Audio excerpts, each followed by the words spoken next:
Gamers, welcome, good morning, good evening, good afternoon, and welcome to HenemimiTV.com online. Hi everyone! I love being online. I love being online too. Welcome everyone, welcome. How you doing? How's it going? Real quick, let me say thank you for the resubs. I'm Tupai, thank you so much for 3 gift subs, thank you. Panis, thank you for 21 months, I really appreciate it. Larry Feyra? I'm sorry if I said your name wrong, thank you for the follow. Grandpa, thank you so much for 9 months. And Victor, thank you for 14 months. Thank you. I hope you guys are all doing good today. Welcome. Okay, I breathe. Hi everyone, I'm with Mint and GEEGA today, and we're gonna talk about Outie Wilds, and I'm really fucking excited.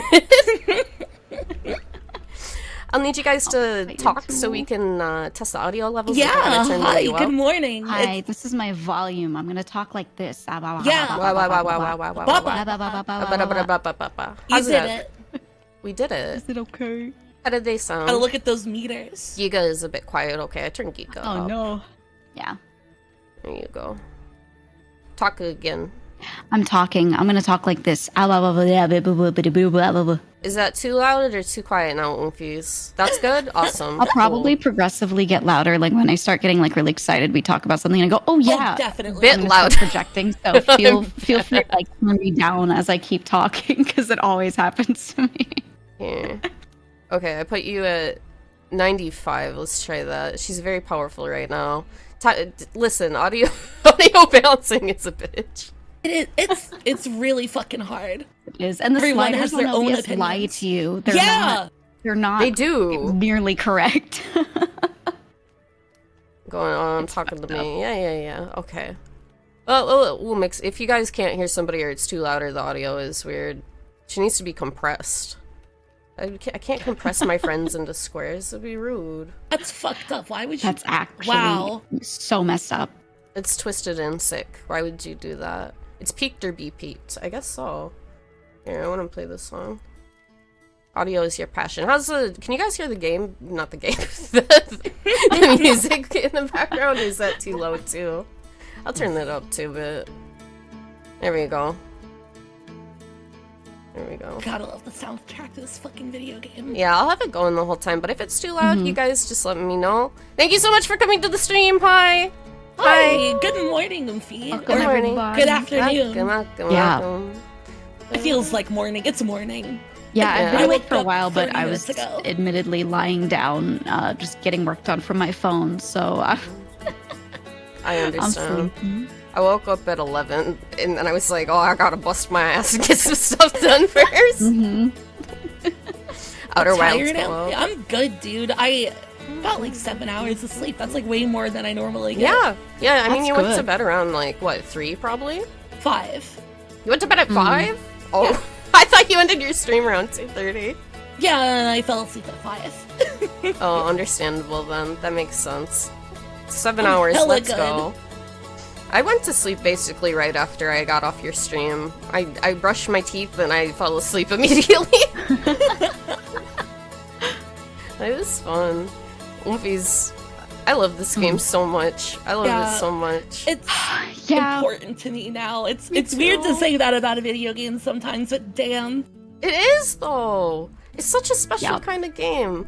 And oh, chat, just so you know, I know some of you have not played the DLC and you are interested in playing the DLC.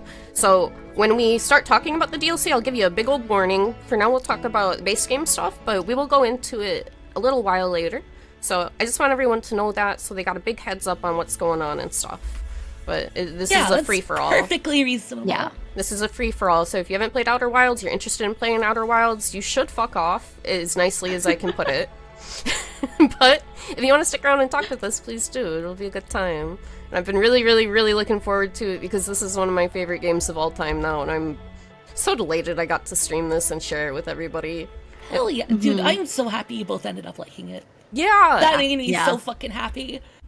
I don't think I've recommended this to anyone and they didn't like it. There are a couple friends that have like severe ADHD and it took them a second to like grasp it, because when you just are dumped into a place and you need to find information, like their brain is just like, I want to do stuff, you know? But all of them, it like gripped them at a certain point, you know?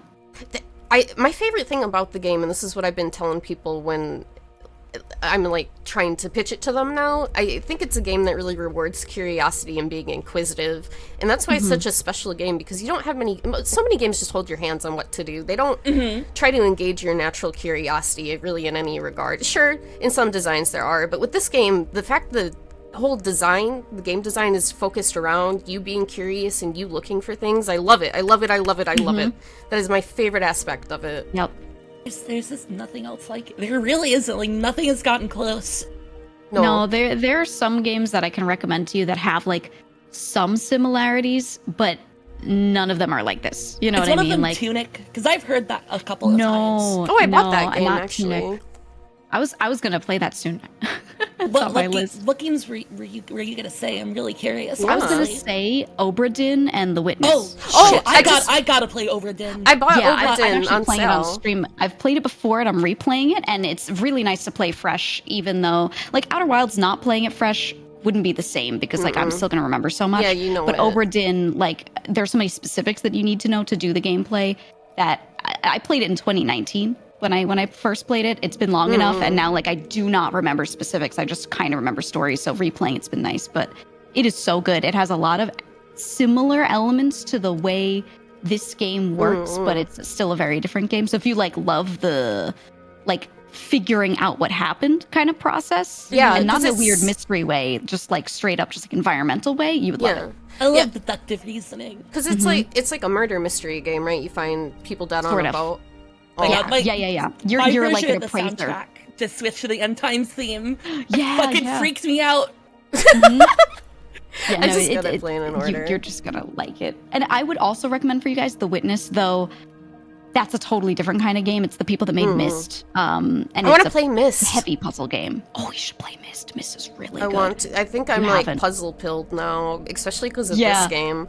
I didn't think I'd be good at puzzle games, and then when I started playing them last year, and now to hear it's like, no, these are great. Actually, I love Wait. thinking. I love solving. The Witness Yeah. is Braid Man. Are you maybe thinking of Abduction? Because that is the Mist guys. No, there were some people who were on the same team. Oh, okay. I had no believe. idea. I could tell me if I'm wrong, chat, but I keep hearing this from everyone. I might have been lied to multiple times, but I'm pretty sure there are some people that were on both. Let me look. Witness But yeah, is either Myst, way, right? it has remnants of inspiration from that game. Oh, definitely. So, like, if you like that style of just walking around an environment, figuring out what's going on, all Yeah. of that, it's going to have very similar elements. Although Witness is like straight up, just like you stand there and do a really complex puzzle. Like you sit down with like, you know, not quite a Rubik's Cube, but you know, like it's That like kind, that yeah, sort of thing. approaching that kind of thing that way. Well, I get it. think that's like part of Outer Wilds' strength, though, is that it doesn't have explicit puzzles like that. You aren't ever sliding a tile Yeah. or pressing the right buttons. Well, except for yeah. like the very, very end, but that's different. You're just piecing Yeah. together the information. and Yeah, making it's a full all picture of it. all knowledge. There's no upgrades. There's no shortcuts. It's just your brain. I love that. It's And I love that amazing. it's like you don't have to perform a thing and do a specific tiny puzzle to access something. You just have Yeah. to know it. You yeah, just you show just up. have to know what to do. Yep. I like that. I think that's a wonderful if thing someone about in chat it. does not like Riven parenthetical the sequel to Mist. I love that that's just part of the title. I love that so much. It says I'm with sequel you to on Myst in the that. title. So yeah, it's literally called Riven, the sequel to Mist. Yeah, it's not it. I'll just say that. It is not, not it. If it. you liked Myst, you will play Riven and you will be so disappointed. Well, that's a I shame. still have like the 8 CDs for Riven like somewhere like in a box. 8 CDs. It was like 7 or 8, like actually for real. It's been a long time since I had a multi-disc game like that. Yeah. Knowledge-based Metroidvania is a very cursed sentence to read, but I understand it. Knowledge-based this. search action. Knowledge-based Good. search action. There you go. I kept the bit up for a basically year. it. You have. Yeah. You have. You know what's funny? I was thinking about my Outer Wilds playthrough. I guessed a bunch of shit right at the beginning I didn't think I would, and you know why? Like what? Like genuinely, I want to hear the example. Yeah. 'cause Well, I'm not 100% sure. The first thing I did was, it said the ghost matter will kill you, so in the tutorial area I jumped into the ghost matter and got the special ending where you died, because I didn't know that. So then, I thought the ghost matter was killing me for at least an hour or two because I didn't see the sun exploding. So I was like, I bet all that ghost shit is what killed the Nomai. I bet that's what it was. It was just the sun turning blue. I really like that you got. It was 5 hours. The wrong route. It was 5 hours of me not knowing it was the sun. God. That's impressive, though. Like, legitimately, every time you just did not see. I was just like, oh yeah, it's all ghost shit wiping them out. I don't know how I guessed that early in the game, and I was right. It was the correct solution for the wrong question. Wait, other way around. Giga, what did you make any assumptions like that from the beginning? I'm trying to remember because it's been a bit. I think I understood a lot of the like quantum rules and things a bit earlier than I was taught them, because you can kind of use deductive reasoning to figure those out without them explicitly teaching you. So there were, I think the stuff that I had assumed correctly was honestly like, it was that. I also someone said Giga guessed a lot of stuff. I think I completely understood where the writing was going, and I was like, they're all gone, we're finishing their quest. I bet the game's gonna end with us actually going into like finding the eye and like everything's, I was like, we're gonna end this cycle. We're gonna probably, I think I'd even guessed that we're gonna restart the universe because like the universe was dying. And I guessed it because I was like, well, it's all based off of tropes and themes, because all this game does is take themes and then expand upon them, and there's always a compounding version of that theme, right? Exactly. So the theme was you're in a time loop. You're in this 22-minute time loop, right? And you keep restarting. And I was like, I bet we're going to end the time loop and instead we're going to restart the whole universe because the universe is dying. And we haven't done that yet, but we keep restarting this little chunk of time. I was like, that's the compounded version of this. And that's how I guessed a lot of what would happen at the end. That rocks, just though. compounding exactly what they were already telling us. Yeah. I could like tell that was the type of writing they were doing. And I was like, oh shit, I think that's really cool. Like, I think that's what they're doing. So I always thought it was even more interesting, though, because I feel like a lot of the writing sets up, like, the idea that the sun exploding and the universe ending is science gone wrong. Like, they make it seem like they somebody really has do that with up. the sun. But then it's just natural.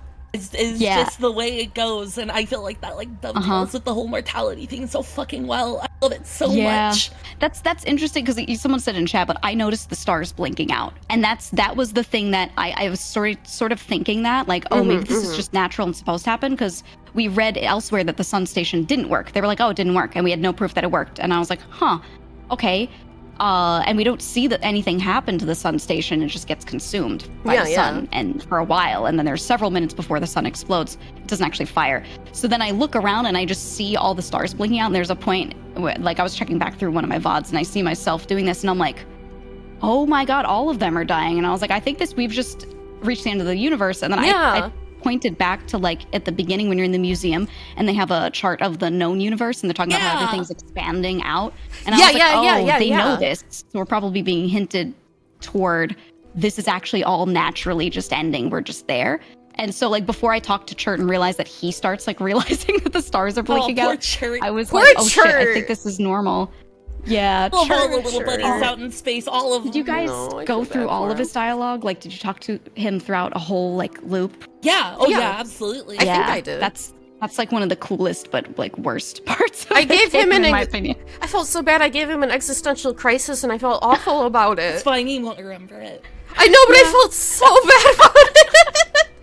Yeah, but the good thing is, like, if you talk to him in, like, that very last, like, 30 seconds, that last minute, he freaks out before that, and then the last dialogue, he's just sitting there and he's like, would you say a time loop? That's kind of nice, actually. I'll think of that. Like, he resigns himself, and you get, like, a little moment of closure, like, no, he's okay in that last second.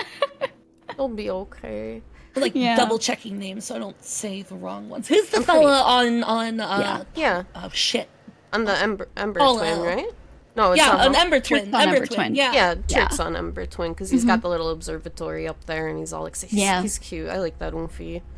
Yeah, I think it's so funny how his whole thing is, like, he was there to fill out the star charts. They were like, oh yeah, we want an updated star chart. So he's just sitting there watching the stars and filling it out.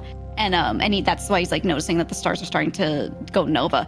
And it's funny because he starts blaming the star chart. If you ask him about the star chart and, like, what he's doing there while he's starting to freak out, he's like, oh, that's stupid. I had to come here and do the star chart, but no, now I'm finding this out. Like, he's, like, freaking the fuck out because he feels like he's wasting his time doing the star chart, but they're all exploding. It's just really funny dialogue. It's cool that they had their own like equivalent of like the Hubble Deep Field, like hung up Yeah. in the museum. I thought that was cute. I love the museum basically setting up everything in the game for you. It gives you Yeah. almost all the information you need to start making your guesses and making your clues and stuff. It's such a cool way to give you a little bit of information to work off of and want to investigate just in the tutorial area. It shows you a little bit of the world. It really sets you up for what you're going to be looking Right. for and doing, and I love that. I love it so much. It's such a cool way to start your game, in my opinion.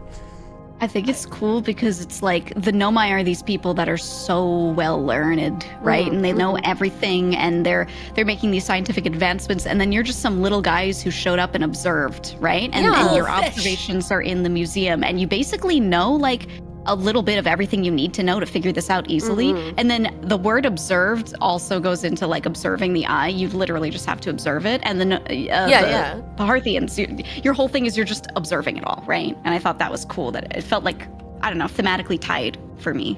Oh, absolutely. It was 100%. I was also mention that cute mural on Timber Hearth. The little like I love it. I love they got little eyes. Funny They're little just little guys. like axolotls. It's so cute. They're just funny little friends. I love them. Yeah. Like, I don't want to bring up the DLC stuff just yet, but like, Nomai, I feel like are very like well adjusted. They Oh, definitely. understood the situation. They took their being stranded from the rest of their species like in fucking stride. Yeah. Did. Interesting, I think. There wasn't a single person when you check through all the logs and like all the characters and what they were saying. There wasn't a single person that was like freaking the fuck out with being stranded. They were just like, well, let's get back to it. Yeah, like Trick all of coding. them. Yeah, very, very enlightened with a capital E for sure. Yeah. Capital E enlightened. I just do on that. But I just, it's such a cute way they weave the narratives through all of these little bits you get when you're finding the puzzle pieces together and you're learning about the Nomai and what they went through. And some of the dialogue is so heartfelt. I still remember when one of the Nomai, I can't remember their names, they slipped my mind quite a bit because I'm bad with names. But there's a line that's like, I can't be me without you. And because one of their partner in the vessel, I think. Their partner was in the vessel and they weren't, and I'm pretty sure they left a message like that. I don't remember their names. I don't know if anyone else does. It wasn't Anona, right? No, Anona was the one that made the first warp core. Yes. But I can't remember who it was, but yeah. That message really got me, and I mean, they all talk like dorks. They talk like sweet little guys. Nerds. They just get back to what they're doing, but at the same time, there's such small moments of really human writing that just feel like you got hit in the head with a hammer. That's one of them that really got me. That particular line was Kosa. I love that. Like, usually I feel like reading text logs in a game can be kind of tedious, but I feel like the way they did it, like the way it was like conversational, like, and each like the branch of the conversation like spiraled out from the other, like on the wall and stuff. I thought it kept it moving. It kept the pace up really well, I think. They could have made it really easy to overload that little bit of info and make it way too much reading, but the way it's placed out, it's so bite-sized in a way where it's still giving you enough information to form connections with these characters you're reading about and find the kind of info you need to move on, but it's not overwhelming, you know? Man, this game is so wonderfully written. They communicate with forum friends on a whiteboard, they do! Yeah, that's the thing is, like, did they only write, or like, and that's why we're able to see their logs because they 100% communicated in writing, or were they able to vocalize in some way and they just like lost it all? You know, I have no idea. I didn't even consider that question. Because, I mean, even I feel like we would have Solonum- found more if that was how they 100% communicated, right? Yeah. They had to have had their own speech patterns because I do remember that Solonum says on the moon something about, I'm grateful you can understand me even if I can't understand you. So I feel like they had to have some kind of speech even if they mostly communicate with a lot of writing. With Solanum on the Quantum Moon. Quantum Moon is one of my favorite parts of the game. So sweet. It was so good. I have a question. Yeah. This is something I ended up doing. I opened back up the game and I did everything I was curious about doing that I hadn't like done on stream and just tried to get like endings, whatever. When you guys were on the Quantum Moon, you know how you look up and you see that like the suck, you know, that like the Eye of the Universe has? Did you try jumping into it from the moon? I did. Okay. I'm not sure if you did. Did you, Mint? Did you ever jump into it? What happens? If you jump into it, because you think you're basically looking at the eye, right? Yeah. If you jump into it, you immediately drop onto the Quantum Moon version that's Timber Hearth coated. Yep. And it puts you right on top of Solemn. It drops you onto Solemn's body on that version. Oh, wow. Yeah. That's such a moment. And I'm like, oh, I wish I did this on stream. It was something I remember looking up on stream being like, nope. Like, I was just like, nah, I'm not going up there. Because I wasn't thinking that I was literally going to be able to access it. I was like, I don't think I'll be able to make it out here. I don't know. I just like figured it wouldn't actually send me to the eye. Yeah. So I figured it would toss you out somewhere weird, but I see a big giant hole. I think I gotta go jump into that if I did everything I needed to do here already. Right. I kept double checking. I'm like, am I done with everything else here? Can I go jump in the hole on my stream? I'm happy. I'm happy. Someone got. I think maybe it was me. I had to do the like fucked up time paradox ending in the high energy lab. It scared the shit out of me. That one was so cool. It's so funny. It's scary. It's so scary when everything starts cracking and turning blue. It scared the shit out of me.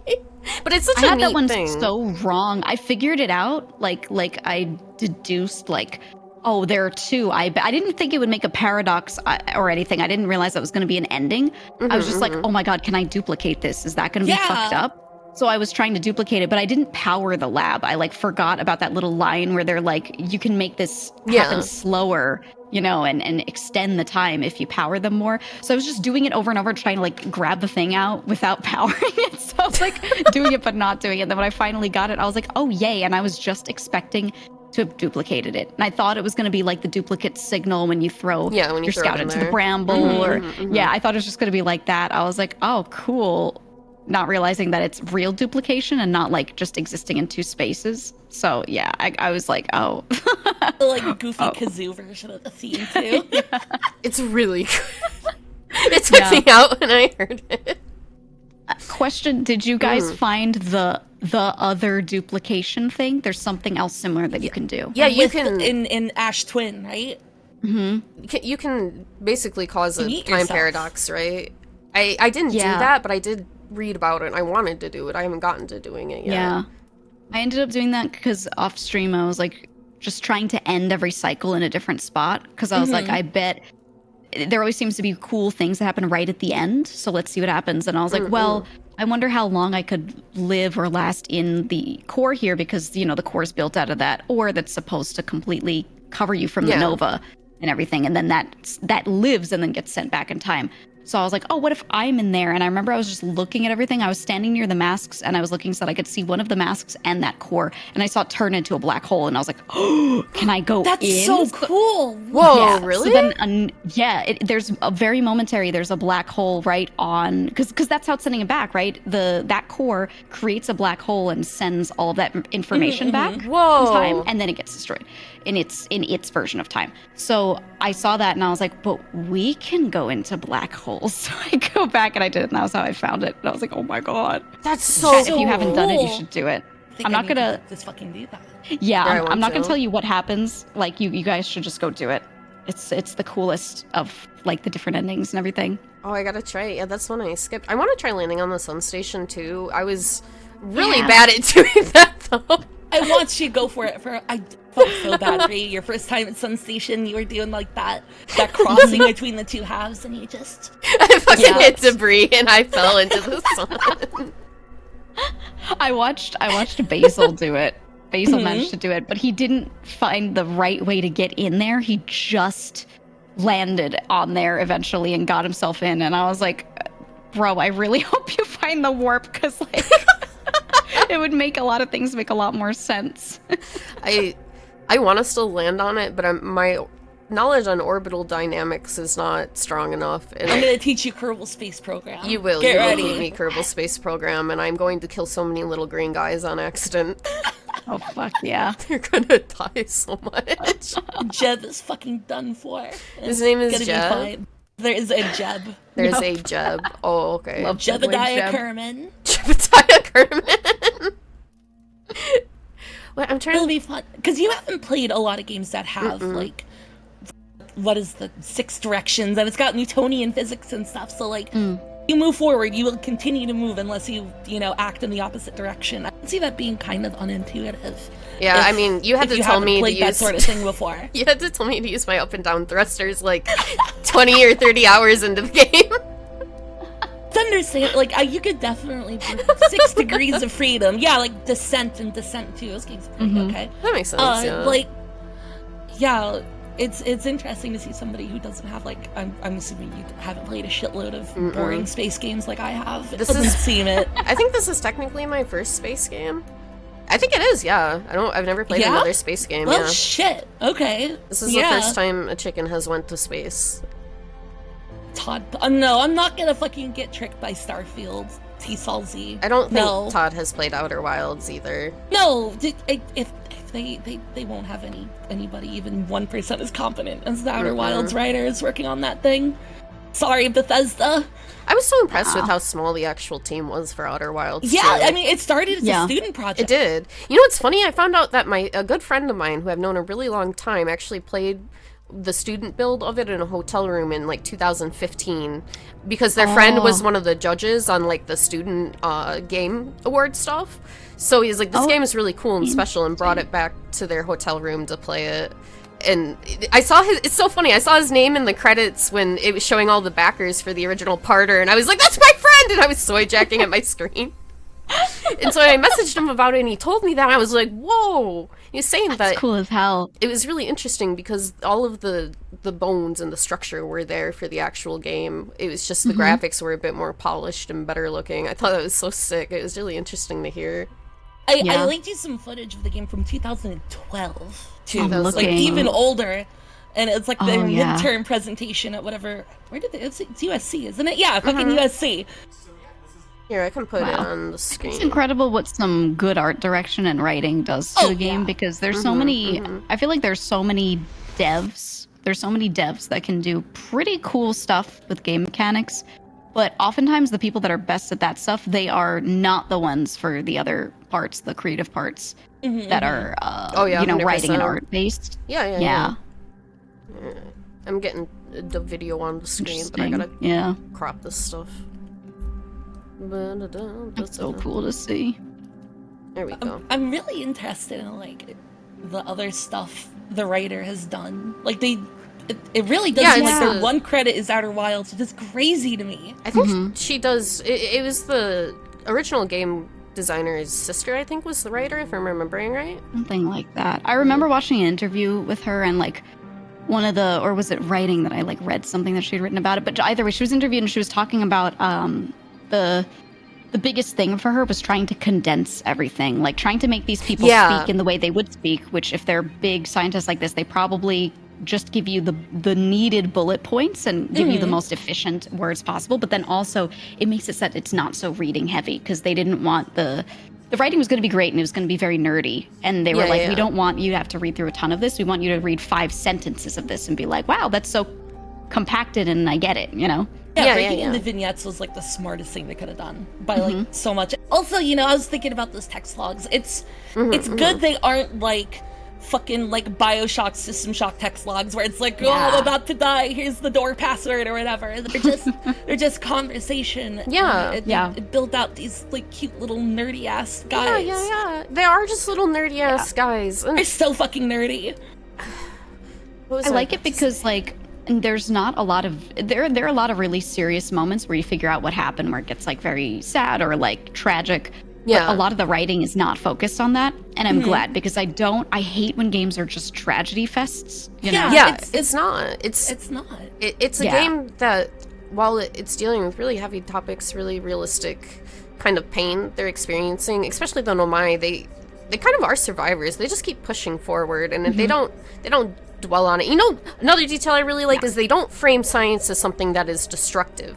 They don't. They don't show it the Nomai were so awful. They destroyed this universe or whatever. They were taking the resources. To not overstrip mine the material for Ash Twin. That's the they thing were that literally gets me. what if these species someday can use this ore? Let's not take all of it. Yeah, and it's so nice. It's and then we're 200,000 years later is when 280,000. So closer 300,000 years later is when we're playing this game ores, and like, yay, we could use some of the ore. And like one thing that's interesting is I don't know if you remember, but there's like a ship crashed on the Addle Rock that is all metal. It's actually made of metal, which kind of goes to show that like they did figure out how to do everything they needed to do with metal, and then they were just like, we want something lighter, and they just used wood. I love a wood spaceship as a concept so much. It's really cute. It's really cute. Like artistically, it's really adorable. But Campfire vibe. You can't help but feel like, oh, I'm gonna die in this wooden contraption. It's fine. I'm going sure into it. Wood can be hardened against vacuum. Sure. Oh, I'm sure. I loved the Nomai. I thought they were so fascinating to engage with, even though they've been dead for like so long. But it's just, oh, this game makes me emotional. I lost my train of thought a little bit because I just was thinking about them too hard. No, you're fine. I felt personally validated because this is like the way my family is, especially like on my mom's side. Everyone's a big nerd. Everyone's like a scientist or a doctor or a teacher or something. Like everyone's very much so like the pursuit of knowledge. Woo! And they're like just big, huge nerds. And like, so we all talk to each other about things like this. We love to like read a little monthly published medical journal and talk about what was found in psychology this month and, you know, that kind of stuff. And it's like not weird nerd shit. It's just an area of interest to me, you know? So like seeing these characters written this way and it's a good thing, I'm like, thank you. Like, that's just how they operate because that's what they're interested in, you know? Yeah. This is my validation game. Also, I was thinking, you ended up at the vessel nearly immediately, right? Like it was like in your first stream within like 3 hours. You had brute forced your way through Dark Bramble right to the vessel.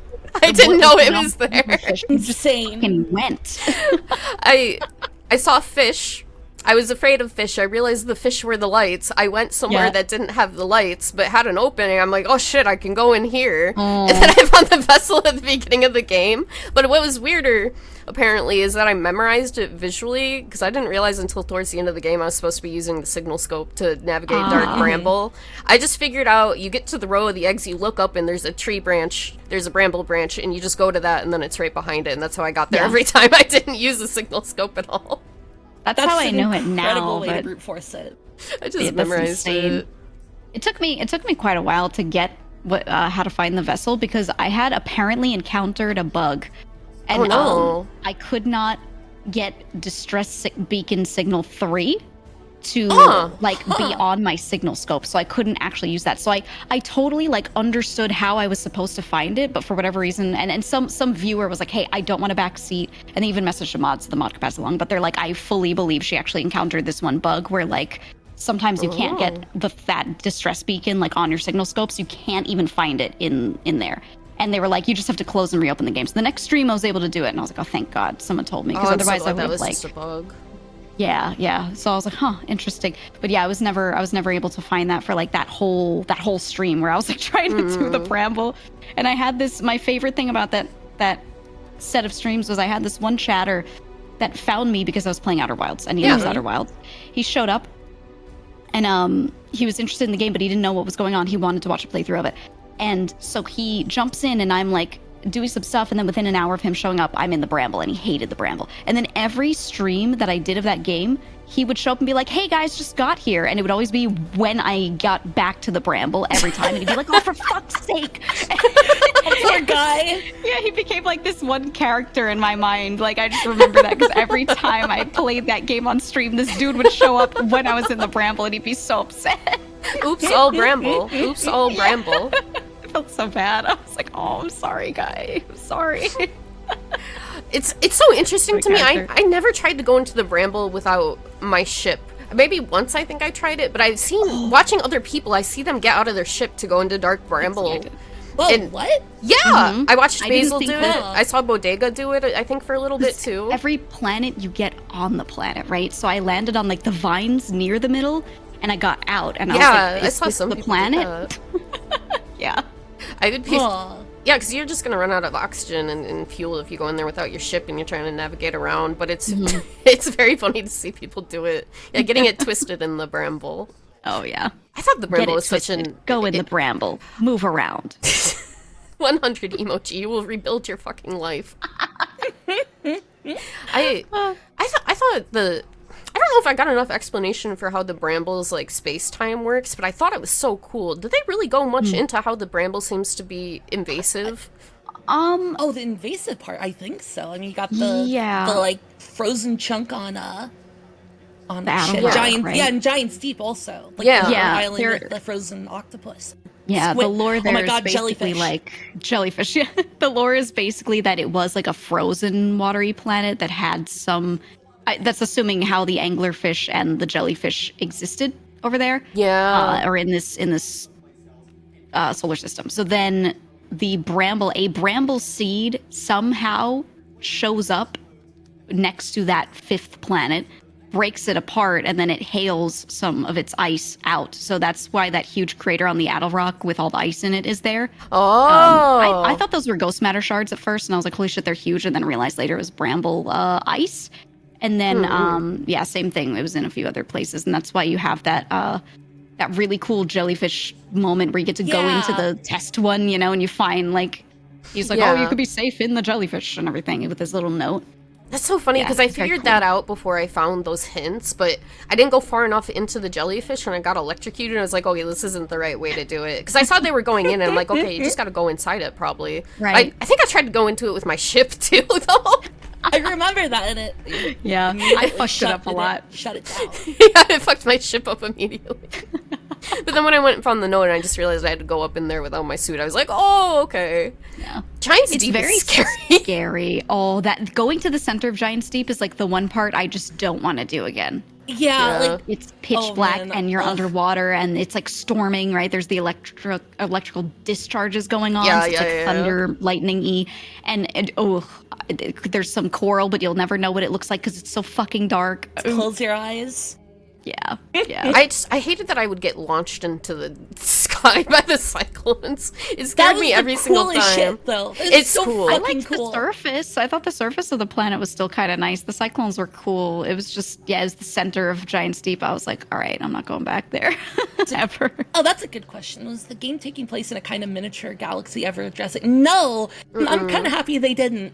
It's okay if planets are only 13 kilometers from each other. Oh, that they were tiny. I like that it was teeny tiny. It is teeny. I liked it. For I little thought guys. it made it like, first of all, the game couldn't have been that big. I don't think they would have had the time or budget to make it bigger. But then also, you get to play around with all those like slingshot kind of things more easily, right? Because it's so small, it doesn't take you that long to go around. You can slingshot yourself around the sun. It just makes sense. I got really good at slinging myself around the black hole in Brittle Hollow. Yeah. So much fun. On accident. I kept trying And to the way it like warps your UI too, like all the like bending, Yes! all fucked up. God, it's cool. Like all your vision is going. I watched an astrophysicist play Outer Wilds on YouTube, which was Yeah? it was very fascinating to hear his input on how he felt about the game and what it was doing. And he said, this is the best I've ever seen black holes rendered in a video game or really in most media, the way it's refracting everything. And I was like, that's so cool. It was so cool. Yeah. And he guessed a lot of plot stuff early on because it just it's using actual quantum mechanics and such. If you already know those, you can solve a lot of stuff in the game, which I thought was really fascinating because he figured stuff out so quickly with the quantum things. There's a principle all of the quantum stuff in this game is related to, and I can't remember what the fuck it's called. Hold on. I think it's the anthropic principle. I think like the way they like put an emphasis on conscious observation, causing things to happen. I think it's called the anthropic principle. I can definitely see an astrophysicist being like, yeah, definitely. Oh, look at this is literally how it currently works. Is like everything exists in all states, and then when observed, that is the state it exists in. But is it the state that it exists in, or is it just the state that you are observing, right? Because that is you and that thing are lined up at that moment, and that's like the interesting part of it that they played around with in this game. I loved the quantum puzzles. I thought those were so much fun. Crazy cool. The fucking wandering rock on Ember Twin. Oh yeah, I think that one. The thing it's teaching you, when I watch people's playthroughs, I think a lot of people miss what that's teaching you, because what it's teaching you is that you can move around with the quantum moon. Yeah, right? you get entangled with it. Right, the entanglement. And I think a lot of people keep not making that. They get so focused on how to get to the sixth location, and they're like thinking about the observation, and they're not thinking about the fact that you're just simply entangled with it. And it's like a weird thing where I feel like that's the one spot in the writing where I'm like, I don't know. I think like they could have written that slightly differently to tie it in with the moon better. A lot of people just like Yeah, I understand. don't remember that rule. Yeah, that's fair. It was interesting when I was watching some other people do the quantum rock on Ember Twin. My first instinct was to jump directly on top of it to transport myself. But I see people put their scouts on it to just try and track where the scout goes. Like they don't make that jump. That's really cute though. It is. I like They're always like caution. hesitant. Yeah, there's a lot of caution. I guess maybe that's why I threw myself into stuff so much. I was just like, yeah, fuck it, we You're ball. effectively immortal. Do whatever. Yeah. Well, what was I wanted to say something. Oh yeah, the moon. I guessed the solution on the quantum moon without having the that Tower of was Quantum shocking. Knowledge. But then someone pointed out saying something with the South Pole, and then my mind like moved on a different track, even though I guessed it right the first time, and I could have solved the quantum moon without everything. I was like, I landed. I'm like, so I need to get to the North Pole. And I was trying to figure that out because I wouldn't look at the mini map. I forgot about my mini map, and I thought That was me too. I just like wasn't thinking of the mini map, and I remembered the thing where they're like, "Yo, we start in the South Pole," and I was like, "Okay," and I just did not figure to go to the North Pole. I remember walking to it somewhere and seeing it blocked off, and I was like, "Oh, well, there's nothing there. I guess that's why you can only enter from the South Pole." Okay, and I just like did that. I just like did not get that for a minute. See, I kept thinking that when I went in the tower and I was turning the light on and off and moving around the different planets, I think I assumed it was moving me around the planet at the same time, but it wasn't. So I had to go to that damn tower on Brittle Hollow. That gave me so much trouble because every time I went through the black hole, I wouldn't look behind me and I would go to the white hole station immediately. So I missed the tower there like 50 times. It's cool though. Like it is. I feel like it is easy to miss on purpose though. Oh, Like, definitely. the tower that's floating out in space. I kept trying to figure out how to get up it myself. Like there had to be some way to slingshot and get into encourages it. that, Slingshot honestly. myself into it. I was trying to like black hole jump to it, and I knew that it was gonna fall through, and I was like, well, I bet it's reachable this way. But I still spent like multiple loops trying to just throw myself into it because I just was like, this must be possible. Yeah, I kept meditating before it was about to go through. It's also really funny how few people use the scout to look at the stability of the chunks of Brittle Hollow. Like it's That's a cool detail, I think. they I don't like the tutorialize stability. that to you at all though. Yeah. It works on the dam. Oh well, I should stop. But yeah, it works in another spot too. Yeah, we can, I figured maybe like hour and a half into the Yeah, stream that's we can start talking completely about the reasonable. DLC. If that's fine with yeah. you guys. So probably in like, I don't know, 30 minutes we can start talking about the DLC and give everyone a big warning. What's this number about? Exactly. The Quantum Moon is, I think, my favorite part of the game because solving it and getting onto it was just such a cool experience. Just learning all the rules and then navigating the tower to it was so cool. It was so clever. I think that's how I feel about it. It's such a clever thing to do. And once you realize, taking pictures or how you get on it, you're observing it, you get to it, you know how to move it around, and you're just screwing with the mechanics of the game. It's so cool. It's so cool. Yeah. Not as articulate, but it's Nice. It feels like they're definitely pointing you to it as like a culmination of the game Yes. in some way, right? Because then you meet Solanum and everything clicks where you're like, yes. oh, okay. Like you just fully understand it. Yeah. It just really, man, I got really emotional talking to her, and the ending especially Yeah. when she says, "I'm glad you remembered me." That's when I started sobbing really bad. Oh my god. It got me so bad. Yeah. I'm not gonna lie. When I first went into the game, I like talked a lot about how apprehensive I was about some parts of it because everyone was like, "You're gonna cry at the end," and I hate when people tell me that because my reaction to profound things is never to cry. I just physically don't have that reaction. Doesn't mean I'm not feeling any of those feelings, but like I just don't physically cry. And I just felt like people kept saying it that it like I was getting mad. I was getting mad, and I was like, blame okay, you. I mean this in the nicest way. I was like, is this game like gay? What do you mean? You know what I mean? Is this game like gay? 2007 gay. I was just so like, what are they trying to get me to do? I was mad about it. And then I got to the end and I was like, oh, I understand. But I thought the ending of the game, I was like, guys, if you make me play this game and it's good, but then the ending is us sitting around a campfire and just crying, I'm going to be so mad.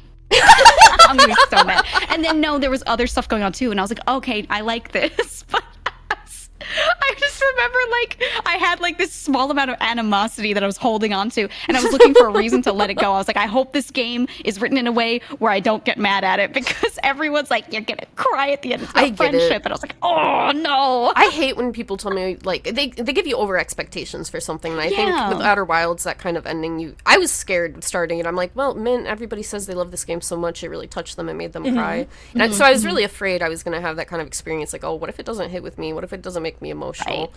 And I had those expectations in my head. It did do all of those things, but I'm being really careful when I'm telling people about it and pitching it to them, because I hate the idea that I might create an expectation or turn them off from it by saying, oh, you're gonna sob when you play this. But God, I cried for like a day straight afterwards. It was so good. I feel like very few games like deal with that theme in that mature of a way. You know what I mean? Yeah. It's such a kind They really write sat it down and directly. thought about it.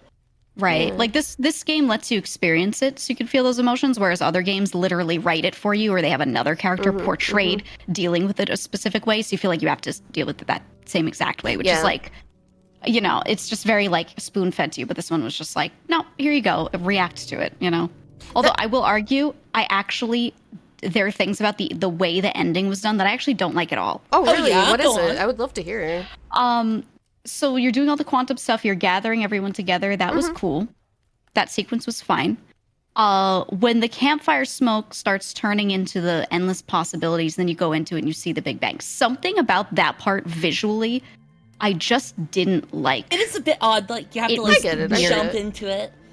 Yeah, the jumping into it thing, I felt like there should have been something else visually to guide you to jumping into that. I wasn't confused about it. I was like, oh, do I touch it? But it was a little weird. And then, because it was small and it didn't look very eye-like and possibility-like, like the Eye of the Universe. And then something about the way you experience the Big Bang. And there's like that one kind of music. Something about that little end sequence felt very like primitive and alpha game to me. And I don't know what it was. I just didn't like that part. Yeah, I can totally understand that. Like, I like the way it was written. I don't know, visually, I was like, I wish they changed something. I feel like another so what you thing can do from the setting of that campfire, though, is the problem. Like, right, exactly, yeah. I'm not mad at it. Settings. I thought it was such a sweet way to bring everybody together right at the end. Oh my god, yeah, of course. That sequence was so good, yeah. And you're like spending time looking at what each person experienced too, and then it feels like you're bringing their experiences with you into creating the universe. You are exactly. Oh, I love that aspect of it so much. Yeah.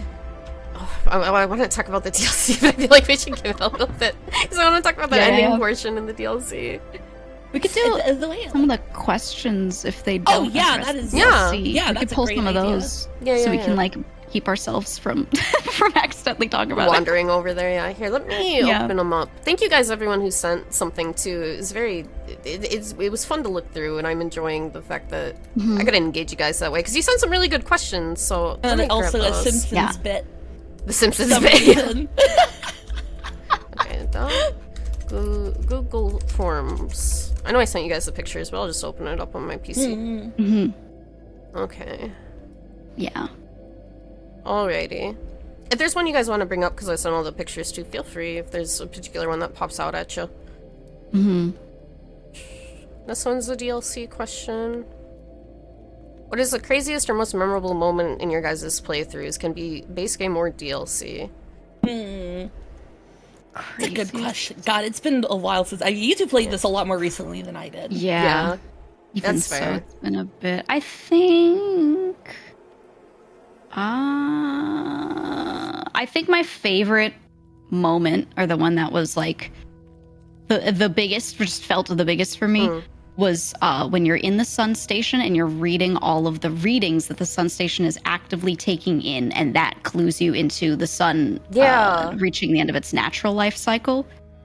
And you're like, and you also realize, and then very similarly also when you find the coordinates and you're realizing how many times the probe has been sent and the kind of the purpose of the time loop, those two things together, those two like moments where they just give you all of what's going on in the form of just looking at readings that they never got to look at. That's my favorite. That was the biggest for me. Do you have one, Mint? I'm trying to think of mine because there was a lot of crazy ass Henemimi Outer Wilds moments in history. I'm trying to think, like, my brain for craziest moment went to whenever like the physics totally fucked up in a wild way or whatever, rather than like narrative reveal. Yeah, I understand that. Mm-hmm. I'm struggling. I feel like I had a lot of them were in clips already, but I think the funniest thing to me is that I guessed the ghost matter killing old Henemimi way earlier in the game with no information. I really don't know how I did that. I apparently at some point guessed the interloper did it too before I got on there. I have no idea how I did those things. But honestly, I do think the Quantum Moon was probably one of the things that hit me the hardest, because it was the culmination of all this knowledge you've gained through the game. So when you actually figure out how to get there and you see Solemnum, that just really hit me. And I mentioned that a little bit ago, but I think if I had actually choose one that's not Looney Tunes dying in very comical ways constantly, it's definitely that one.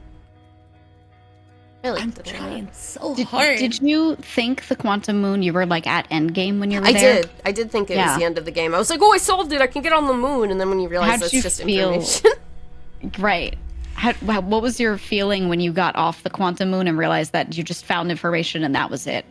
I was a little baffled. I remember being a little surprised, because I was like, I definitely thought that was end game, and I guess a lot of people feel that it's end game, because it does feel like something you're overcoming to get to.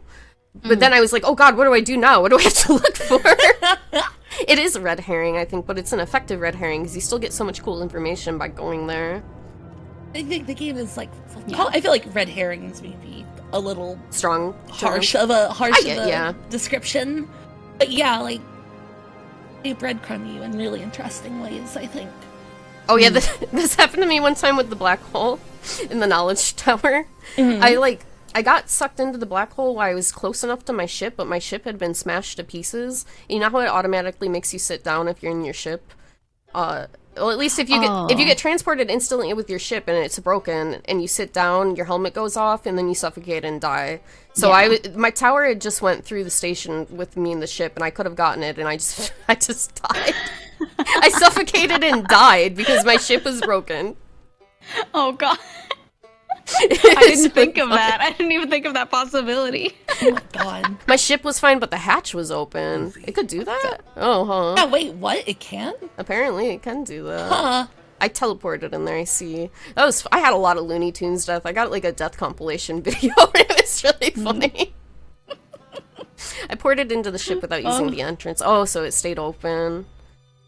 Oh, okay. You ever just sit in your truck and die? That's funny. Yeah. Just pass away in your... Yeah, I just clicked that clip. Holy shit. Yeah, it was crazy. We're booking it, dude. Oh, wow. Oh, Going for it. This is an interesting topic question. Not sure how much experience each of you has with reading science fiction, but I'm curious how the morals and the story in this compare to typical science fiction writings.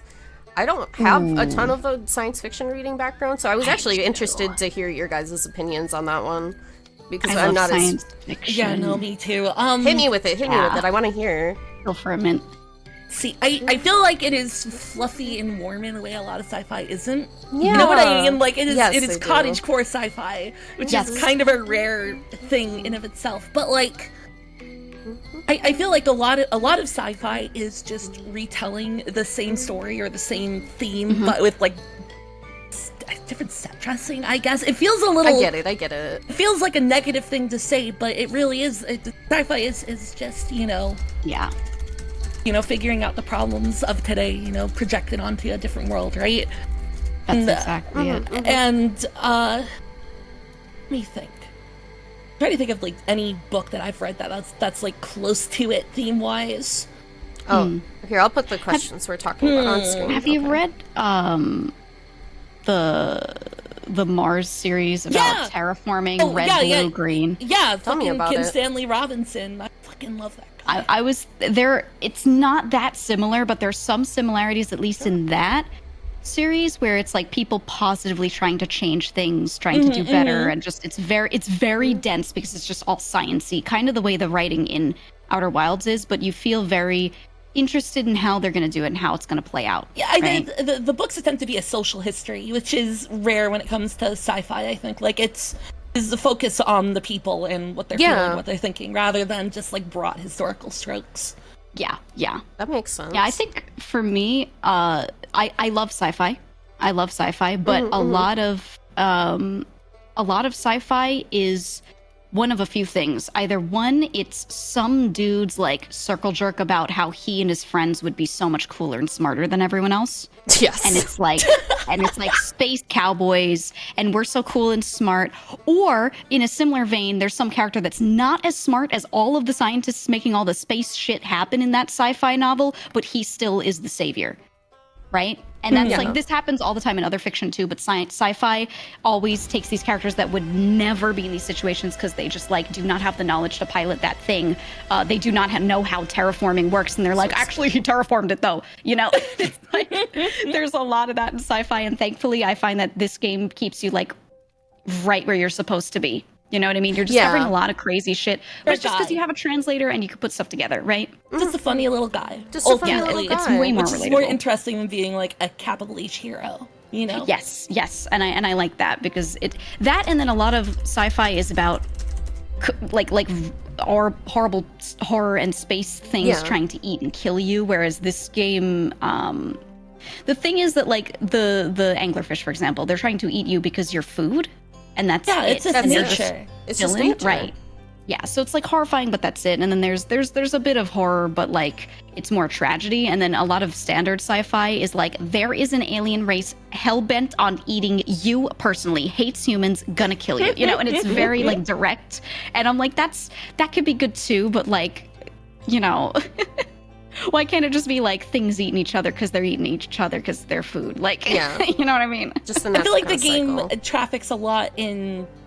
It's like it's sad that this is happening. This is the way nature is. The world ending, like the universe ending, obviously, and then it's the the Dark Bramble inevitable stuff. It. You would think it's like.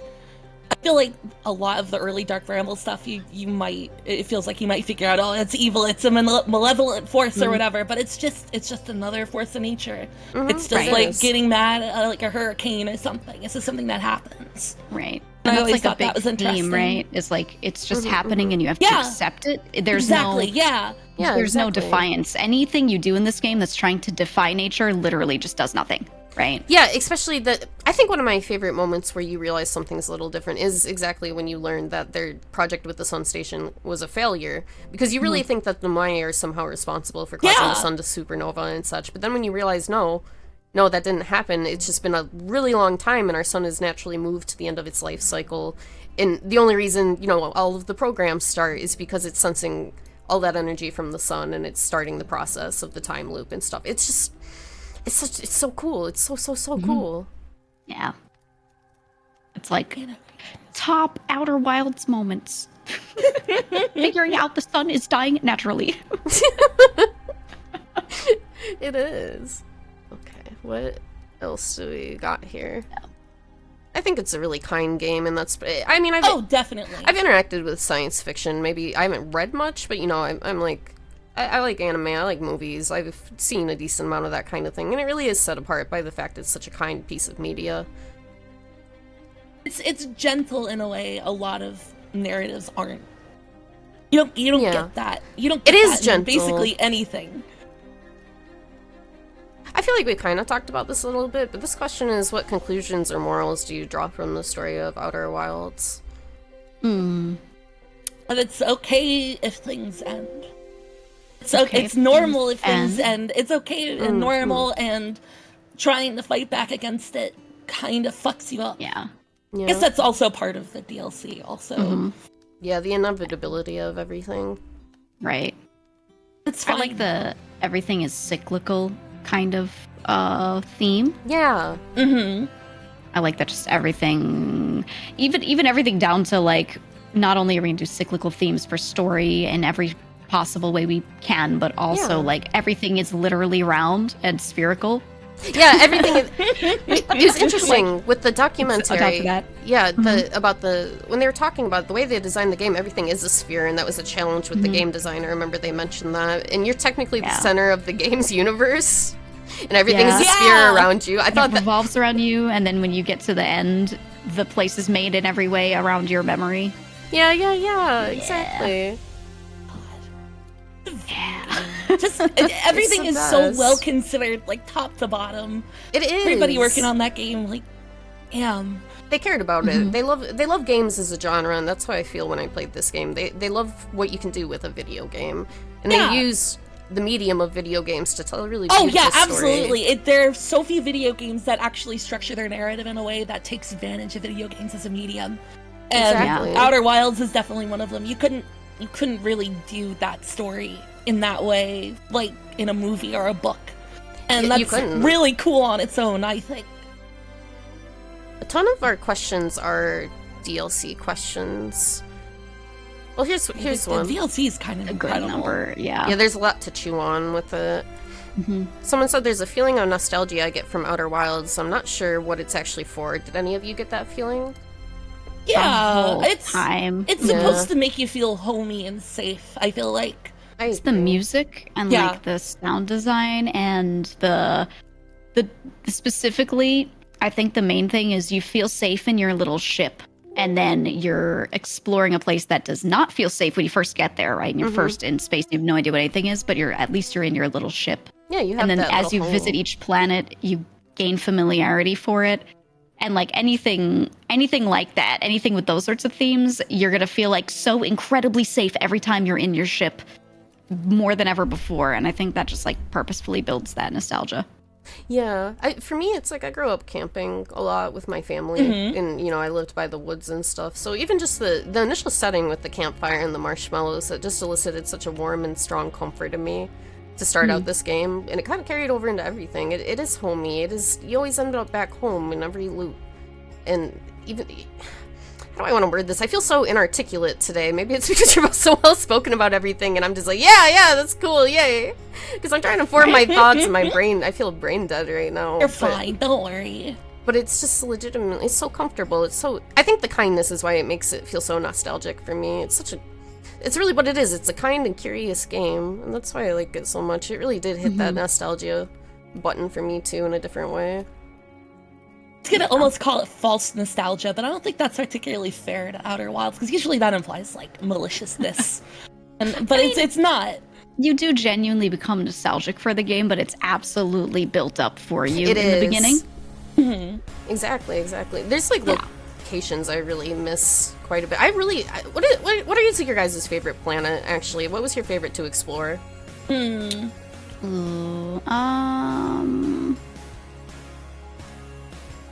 That's a good question. I think, do the Ember Twin planets have different names? I always forget. Ember and Ash Ash Twin. Twin. Yeah. Right. Which one's the one that has like the sunless city?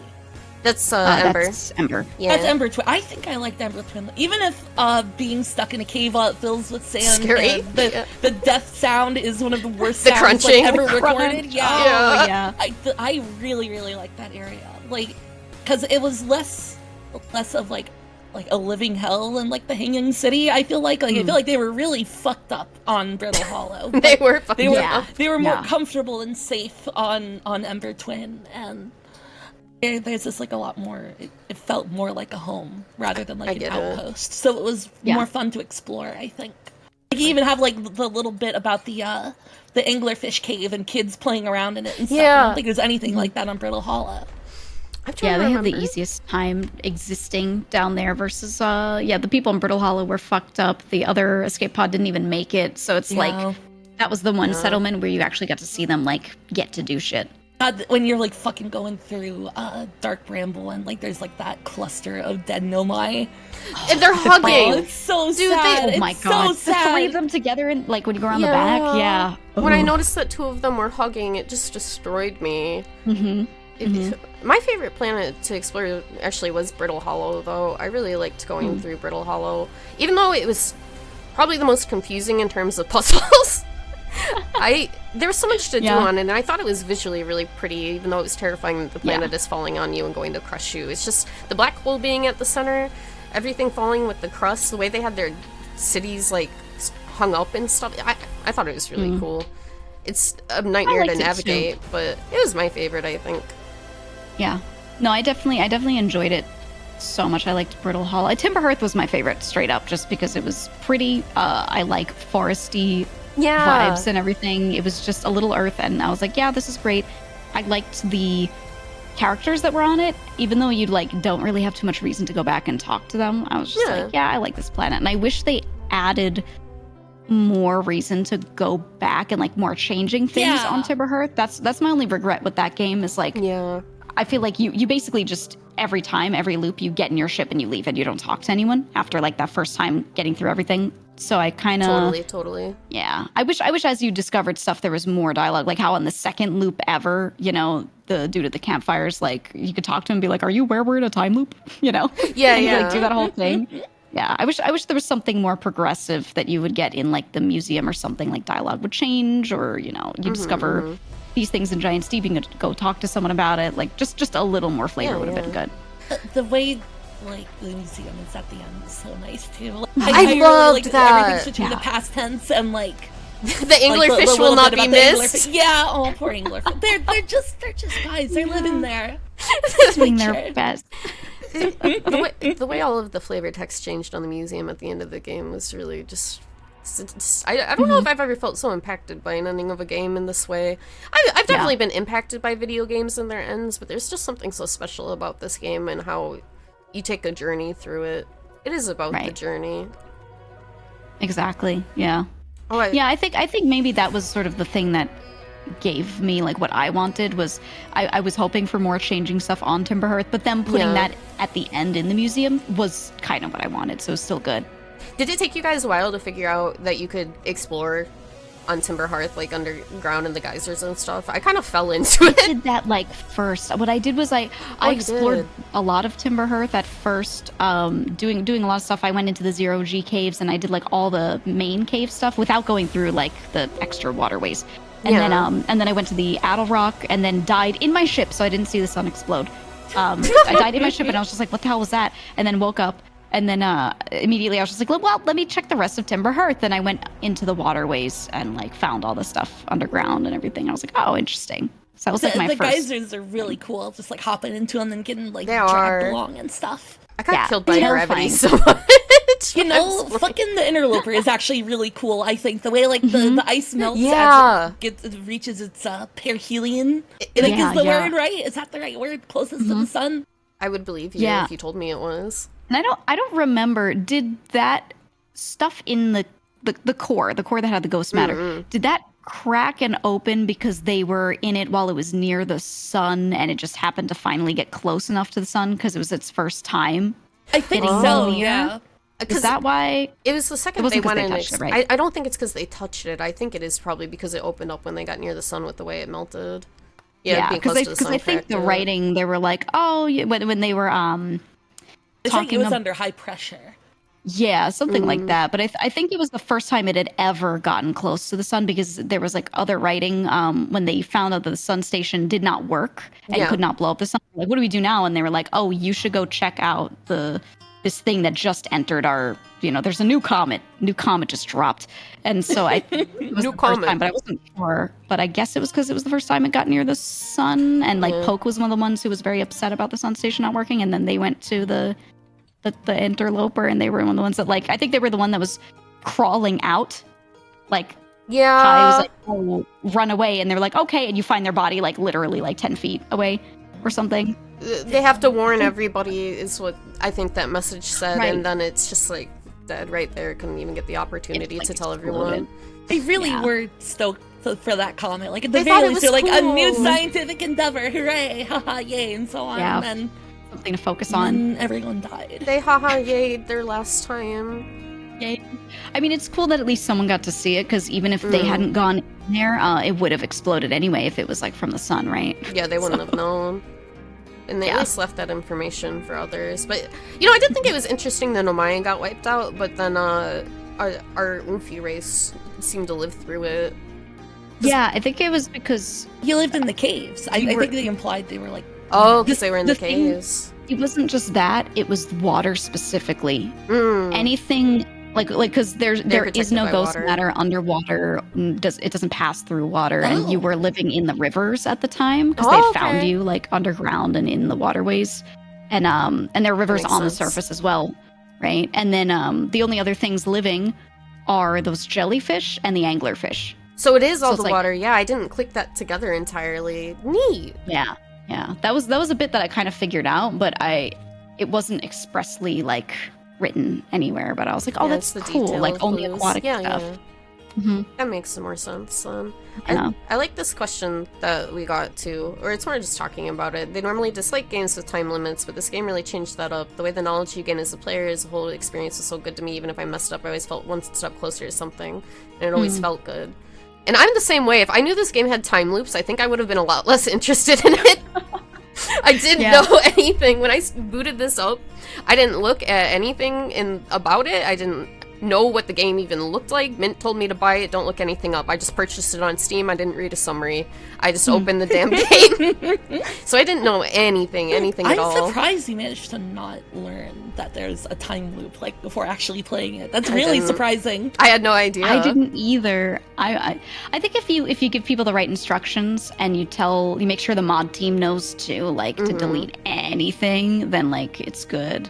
I don't know. How did you guys do streaming it with like people potentially spoiling? Because what I did was I had a Post-it physically stuck to my monitor where my chat would be, and it covered the bottom like 4 or 5 messages of chat. So that way, if someone said something and a mod needed a couple seconds to delete it before I saw it, they could. And then if I saw something with a strike through, like I just wouldn't read it. They're doing it right now. I used an ASCII to move it up in my chat. Oh, the corn dog.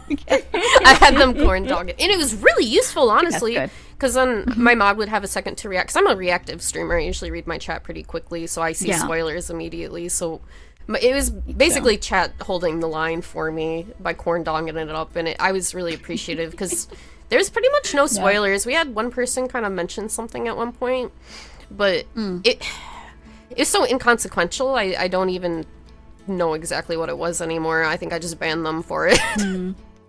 I did have one thing spoiled to me that I was really mad about. Oh no! They didn't directly spoil it, What but was like I was trying to figure out how to get under the water, get through the current on Giant Steep, and I couldn't. And because I had not gone. I think one of the very last things I had actually done was go to the Southern Observatory. It took me forever to ever find that you could even go there. That's fucking hard. That area is frustrating to get into. It I get it. And it was cool. I loved it. I loved walking on the underside. Like everything was neat. I just like hadn't found the spot where that starts. So I was like, I didn't realize that was how to get there. Yeah. But I was figuring it was a warp. But so I hadn't gone there yet. And at the end of a stream, when I was like on Giant Steep, I was on a stream and I was talking about it. And I was like, yeah, I guess we'll figure it out. We'll figure out the mystery of this place another time. Someone was like, they just said, just really look at the cyclones. Oh, and I man. was like, I figured it had something to do with them because that's like literally the only feature of the planet. Like, obviously, it's got to be something like that, right? And then so the next stream, I was just looking. We started and went to Giant Steep, and I was looking at them, and I saw one turned the other way, and I was like, oh, and I just went into it, and it did it, and I was like, okay. Yeah, I had some leading questions. I noticed that the tornado. Rotating in the opposite direction. I think I noticed that through the fucking little observation disc thing. Yeah, you could actually see it if you don't even go into the Southern Observatory. So I kind of had seen it because you can look at the two models that they set up, and you don't really know what it means because you can't read anything in there, but you can see it from afar because of the the projection stone. Yeah, that's it, projection stone. Oh yeah, someone mentioned what it was that got spoiled. It was someone mentioning the cacti were quantum when I was trying to figure out where to go to the high energy lab, and I got lost in the cave. Oh. So I remember I was kind of mad about that. I was figuring it out on my own, so I would have gotten there anyway, but right, that little it's like come on, it's fun to watch the streamer figure it out, Yeah, I hate when they say stuff. I prefer when everyone's like just all in on it and they're just like smiling. Yeah, they just do the little emoji. It makes me happy. I loved seeing that every time so fucking cute. Every single time I asked a question that they didn't want to answer when I was talking out loud, they just all start doing it. Yeah. I think the thing that bothered me the most in hindsight, it didn't actually ruin the experience for me, but like the first time the music starts playing at the end of the loop, so many people were saluting. They were doing little 07 that's salute. fair. And I was like, I didn't know why. And there were a few people that were like, come on, guys. And them saying, come on, guys. It tipped you off. Tipped me off to they're saluting because something is happening for real. Yeah. And like, I hate that. So when some people like react a certain way, sometimes that's actually what makes it click. And I was like, it's no one's fault. But yeah. I was like, man, I wish I had not experience that at all. I wish they just didn't even mention the music, you know?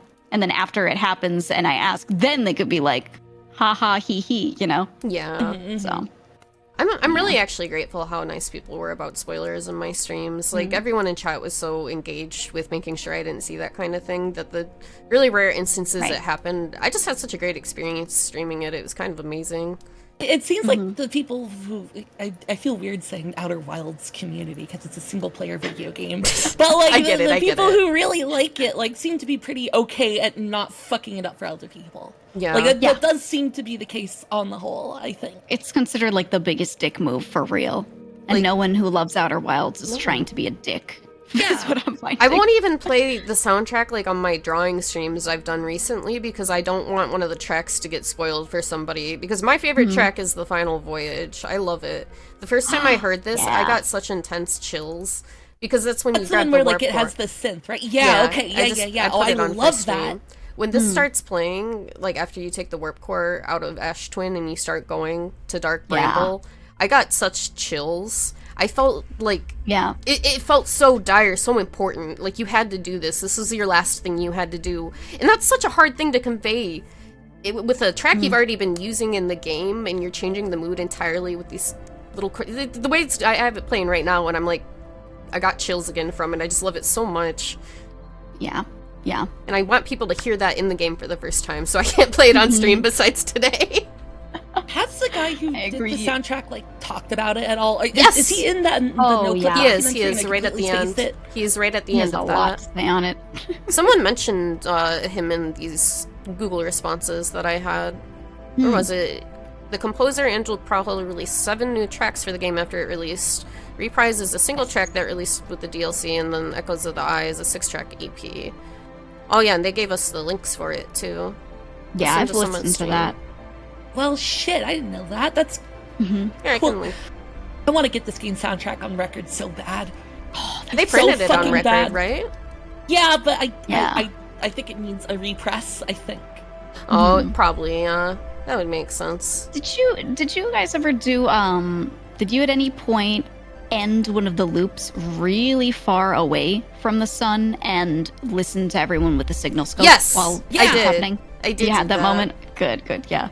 That was one, I did it because I thought that there was going to be something to see or knowledge to gain from following the probe.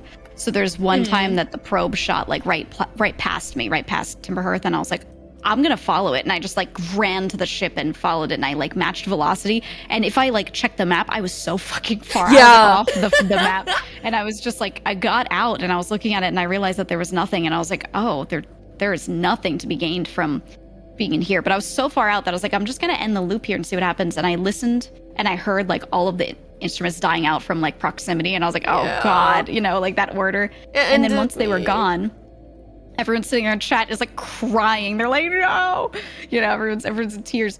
And then I got that ending where it's like you're far enough out. Yeah, that you just nothing drift. happens. Yeah, I ended up doing the same thing again and like grabbed the core, but kept the core with me and just drifted out. Wait, what happened? I wanted to try that. It's morbid because normally you just drift out, and then that was the first time I realized that the mask would just take you. The loop would start again, even if you didn't die to the sun. And I was like, oh, I don't have to die. This is a thing that just happened. And brings you back. Right. And that was like the first time I realized that. So that was cool. And then another time I grabbed the core, got in the ship, and did kind of the same thing. I just like flew as far out as I could. And that ending is so morbid. It's basically like you're far enough out from the sun to not die. So everything just goes dark. And it's like that for like a solid minute, and you're just in the ship. The only thing you have is the lights in the ship, and you're just like, oh god. And then it just fades, and the text is just like, you drift on until your supplies run out. And like it's basically it. Like there's weirdly nothing morbid considering. The game deals with death constantly. That's somehow more morbid than all of it. Yeah. Oh, definitely. I mean, because you're resigning yourself to a certain type of fate, taking the warp core out and just drifting into space. Yeah, which is like one thing you could choose to do if you wanted to. Like if the main character like didn't understand how everything went and decided to move that warp core, he would just like absolutely doom everything. Yeah, exactly. Yeah. You know, it is at 2:30, so we could start talking about the DLC. Okay, and if you guys need a break at any time too, let me know. We can go on BRB whenever you guys need it. I'm just gonna grab another drink. I have iced go tea for waiting it. for me in the fridge. No, go for I'll be it. right back. Like it's literally behind me. Yeah, There she goes. We'll start talking about the DLC because there's a lot I want to discuss with the DLC. So this will be your warning. I will fix it on the stream overlay. Yeah, we'll be able to talk about the DLC. I'm sorry, I feel a little bad because I would like everyone to keep hanging out and stuff. If you guys can't anymore, I'm sorry. But I also really want to talk about the DLC because it's really cool. It's incredible DLC. Like, I can't wait to. I'm Loved back it. already. So you fucking sprinted to your fridge, dude. It's like it's not far from me. I want to find the text from that ending that I was just talking about. Because now I'm like, I want to get it right. Alright, I gave everyone a big warning that we can talk about the DLC now. So if you guys have not played the DLC, it's a decent amount of time. It's not long. I guess it depends how long you take, but it's a chunk of time. You should go play it instead of watching the stream. Gotta open your third eye for that thing. It doesn't You matter do. how long it takes you to. It's incredible. Okay, we're okay to say it now. I don't want to like ruin it for anyone. Are we good? Yeah. Goodbye, everybody. so. Thank you for coming by. If you guys have to leave now, thank you so much for hanging out for the beginning of the stream. Thank you. Have a good rest of your day. Okay, we're going to talk about the DLC now. Shut your ears. Shut your eyes. Get out of here. Scamper. It's incredible how the solution to the DLC is something you could by accident find instantly once you enter the matrix or whatever. Yeah. You just have to put it down. You just have to put the lantern down. You could have walked away from it at any time. It took And me you're so like, long. I love it because they make it so that you'll never want to put it down. Yeah, because exactly. It's dark and scary, and it's the only thing that like protects you from anything or lets you move forward. So you're like trained right from the get-go to never put it down. Also because like even their spooky dead bodies are like laying there holding on to them. So you get this idea like you have to hold on to it, you know? Yeah, I didn't think of setting it down at all. And I do remember the first portion in that when I realized there was something a little different or game design wise about it that tipped me off to the fact we're in kind of a simulation thing there, is that when you go between the sections and everything gets completely dark when you're on the raft. Yeah. That's what kind of tipped me off before I actually figured it out. I love that they always likened the devs, I think it was in an interview, likened the whole DLC to this sentence of like the answer is what lies in the dark. And that's what they make you do is like every time you progress or you do something really cool, you have to go into darkness in some way. You have to like not be seen, so you have to like turn off the lamp, right? You have to put the lamp down and plunge yourself into darkness without even having it, like all of this stuff, right? I always thought that was super Like cool. opening the door to like the like entrance points to the simulation, you gotta turn off the lights in the towers. Shit, that's cool. Isn't it cool? I love that. When I realized that you could basically hack into the mainframe, I was so... I was floored because it's not what I expected at all. Because I remember when I first landed on the stranger, I was like, oh fuck, this is gonna be scary as shit. This is terrifying. This thing is scary. And then you go in and you're like whitewater rafting. I love river rafting in space so much. Yeah. It was really cool. I got really dizzy, like vertigo-wise, from the map in there, though. But once you... The ring world, dude. I remember going in there and going, it's Halo? Immediately. I think I said, oh, it's a colony, like Gundam, and everyone's like, of course you'd say Gundam instead of Halo. Yeah, I believe it.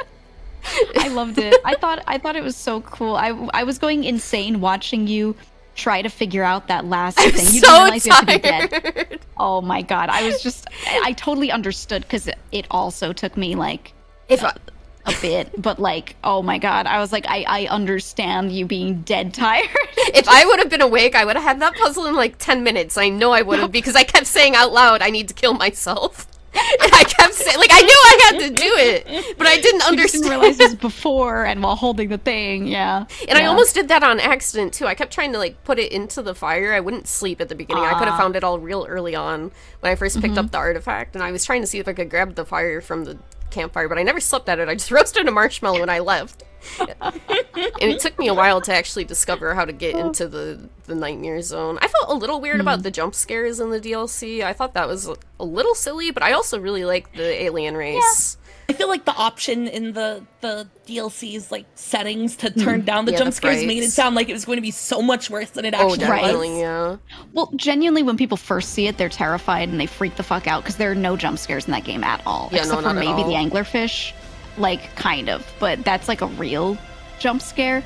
Also, I think they look horrifying. I'm sorry, I actually just Really? looking at them. I think when they're I saw the cute. portraits. No, when I first got into that ring world, I get into the stranger. The outside of it looks alien and scary, and I'm like, oh fuck, this is gonna be something terrible. And then I get in, and I'm like, oh, it's a beautiful nature world. I love this. Reminds me of Timber Hearth.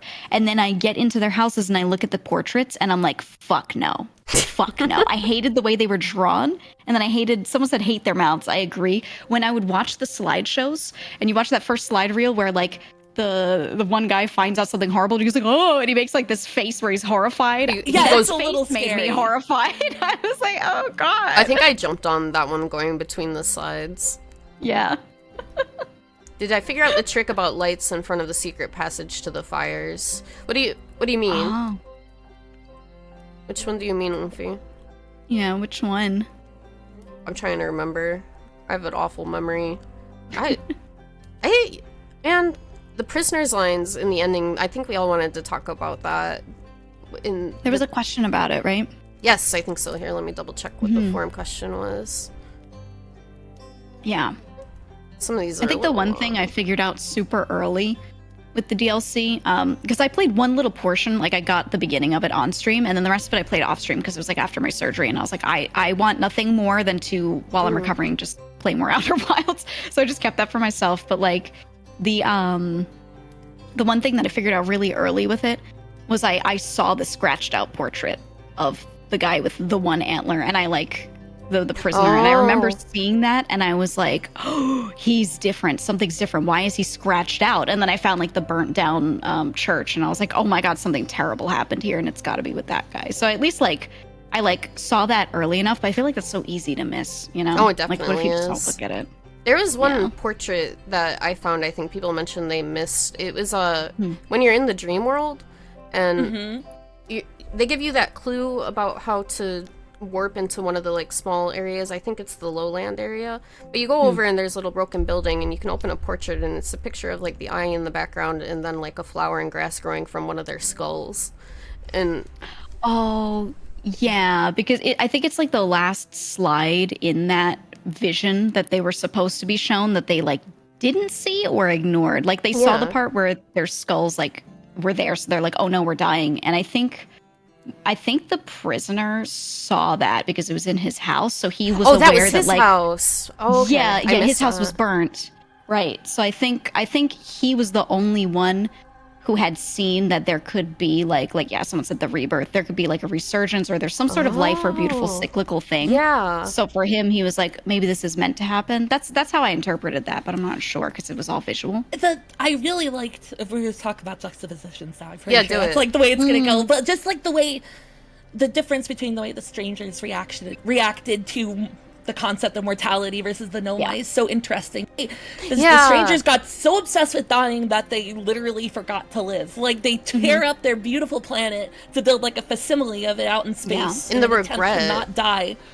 And the Nomai just kind of embrace it. And I always thought that it's interesting because they're not shown as evil either. I feel like freaking out at the idea of dying is completely reasonable, and like I would probably feel the same way if I had a very serious reminder that things are going to be over. I'd probably freak out too, rather than take it all zen. Oh, 100%. Yeah. And that's the thing is like they literally die, and their brains or their souls, I guess, their brains, whatever, are kind of trapped in there forever. Like they're fine with just existing and chilling forever in this world, which the Nomai would probably be like horrified. Oh, yeah, 100%. absolutely. There's nothing to explore. It has extreme limits. Yeah. And even then, it's like I thought that was such a cool way to tie the DLC in with the main game, is the fact that they're responsible for the eye signal stopping at one point and then briefly blipping open, which led the Nomai there, and then it goes away again. Like, I wouldn't have thought of adding something like that in for the DLC, but it just slots so perfectly into the story. It's like it was there the entire time. Exactly. It's incredible. it's such a cool detail, and I am kind of glad that I ended up doing the DLC before beating the main game, because I was still able to theorize about stuff that was going on. I didn't have my answers 100% yet. So Right. it was fun to think about it and still consider what was happening. And, oh, what was I about to say? I lost my train of thought. What was I about to say? I lost my train of thought. I think I'm fine. know. I think my brain just died for a She's second. in the fucking zone. Oh, fuck, what was I gonna say? I don't remember. Someone moved the topic on. I forgot what I was talking about. Juxtapositions. Yes, More okay. juxtapositions, because I feel like you're All probably the on that language track. is visual instead Yeah. of written. Is that Yeah. part of the thought? Yeah. I don't remember. I think my brain died. I'm gonna be honest. Yeah, I it think might I have just been blanked. that, like, we got to read everything, whereas it was visually given to us in the DLC. We could not translate I their really words. liked that. I kind of wish you could translate their words, but it makes sense that you can't at all. And it was an interesting thing to give us pictures instead to piece together the story. Someone in chat like quoted the, give me a few years and I can translate this line from Timber Hearth. Right? Yeah. Oh man. Yeah, I think something that makes the ending of the DLC hit a lot harder is so at the end of each chunk of the game you get to kind of at the end you see someone, right? You get Solanum for the base game and you're like, "Oh my god, she's alive." And then for this you're like, "Oh my god, the prisoner's alive," right? You get that same moment, but the difference is with Solanum you don't get to say anything to her. She cannot understand you. All she can do is like, she even says that. She's like, "I wish I could understand you," but she just talks to you. And then with him, because he has the funny memory stick, you get to tell him what happened and he gets to know. And I thought that was my favorite, like, juxtaposition, is that your interaction with those two, Goes the other way, yeah. like, yeah, you get to have that moment. And, like, I think that's perfect where, like, with the first person you see who's Solanum, if you do it in the right order, you don't get to talk to her and you really miss that moment. So because you miss that so badly, and then you get to tell the prisoner something, you get to see him react to like what happened and he sees everything. That's such a good moment. Yeah, it is a little oh at the end when he like realizes it wasn't in vain. It wasn't in vain, Yeah. exactly. No, I always Exactly. interpreted that as a little more mournful than anything else. I did too. I did too. It I is didn't, very I didn't think of it as mournful. a sweet woo. I was like, I thought he was like very It's sad, sad. but it was good to have closure for him or something. I don't know. Yeah, that's fair. That's definitely it's super minor, but like when you're relaying like the story of everything that you know and how like the little bit on the slide has like really cute like little sticks as it's framing, like Yeah. it's all Your very motif. lo-fi and cute. And Yeah. I love that. Yeah, because like the Nomai, all of their writing, and did you notice this? The way the symbol looks for the Eye of the Universe with all the Nomai, it has like a very blocky look, almost like circuit board look to it. Yes. But then the Eye of the Universe symbol in like the church for the strangers looks antler-like. It's the same pattern, but It is. has, Yes, like- yes. I did notice that. I one love thing- that. So, like they have those motifs. I love one thing they make really obvious is that the strangers race of aliens are much more musically inclined, artistically inclined. They're natured music loving species compared to the Nomai, which are always searching for answers with science, exploring and stuff. Whereas they observe and they engage with nature that way, you know. Whereas the Nomai are going and they're exploring, they're actively engaging, or they're interacting with it. They're trying to find answers. Whereas the strangers inhabitants, they don't want to lose what they had. They already destroyed their home in search of the eye. They thought it could do something, and it's like now they have to just kind of languish in the culture they built for themselves, and they can't move forward in any way. They're just trapped in it now.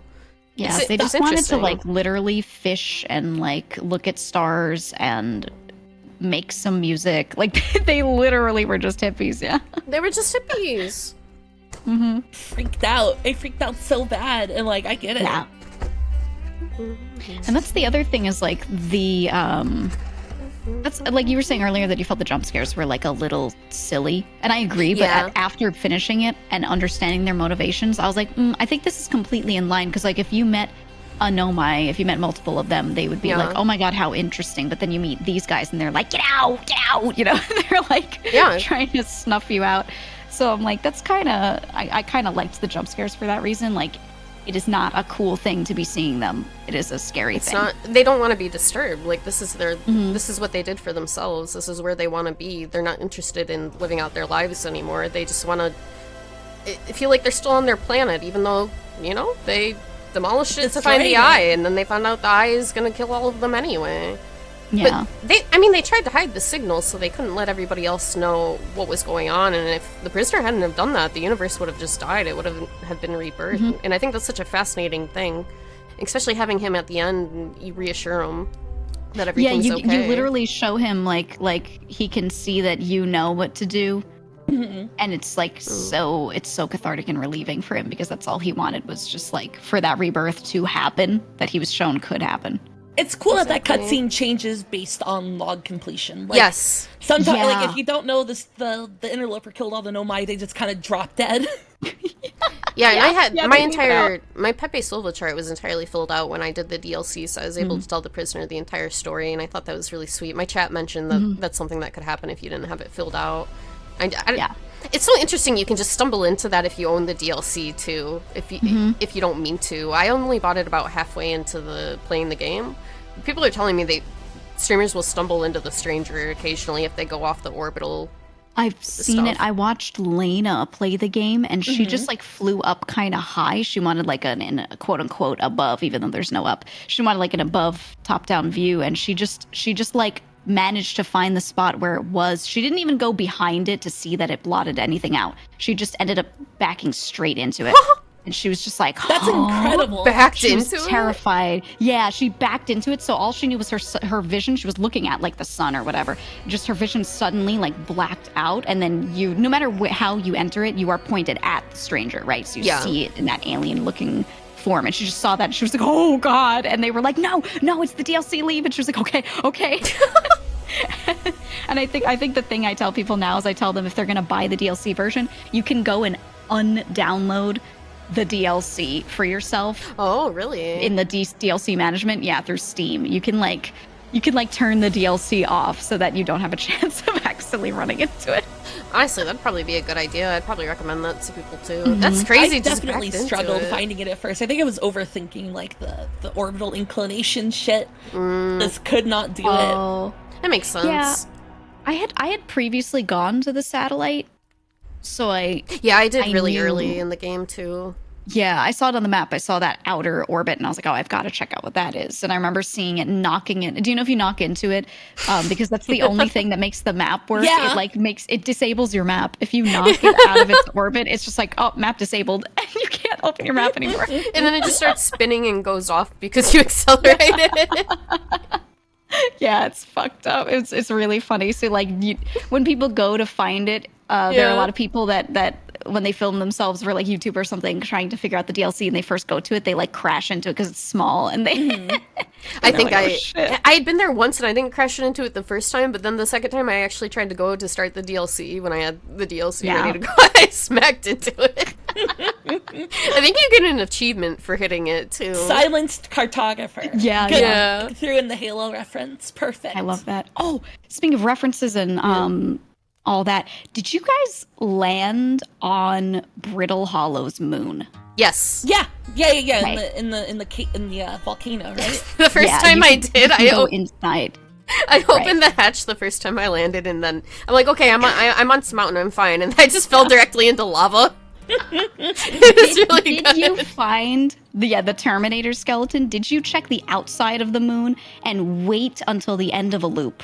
Because I don't think there is a skeleton. I'm gonna find. Hold on. I'm gonna find a picture. There's a skeleton who's just in like the Terminator pose, who slowly is uncovered as the lava. Because as it launches more of those things out, the lava on that moon slowly drains away. And there's just a funny. I've never seen that. Yeah, please show me. I'll put it on stream.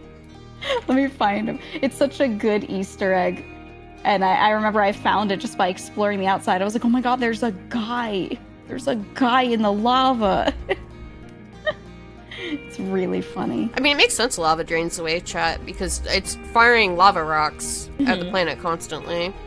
Use Terminator potion! Hold on, I got it. Yeah, I got it. I'm gonna put this on stream. It's so funny. Look at this guy! Someone took a picture with the scout like this, too. He's just in the middle of a pool of lava, one of the little craters that, like, you just can't go into, and he's just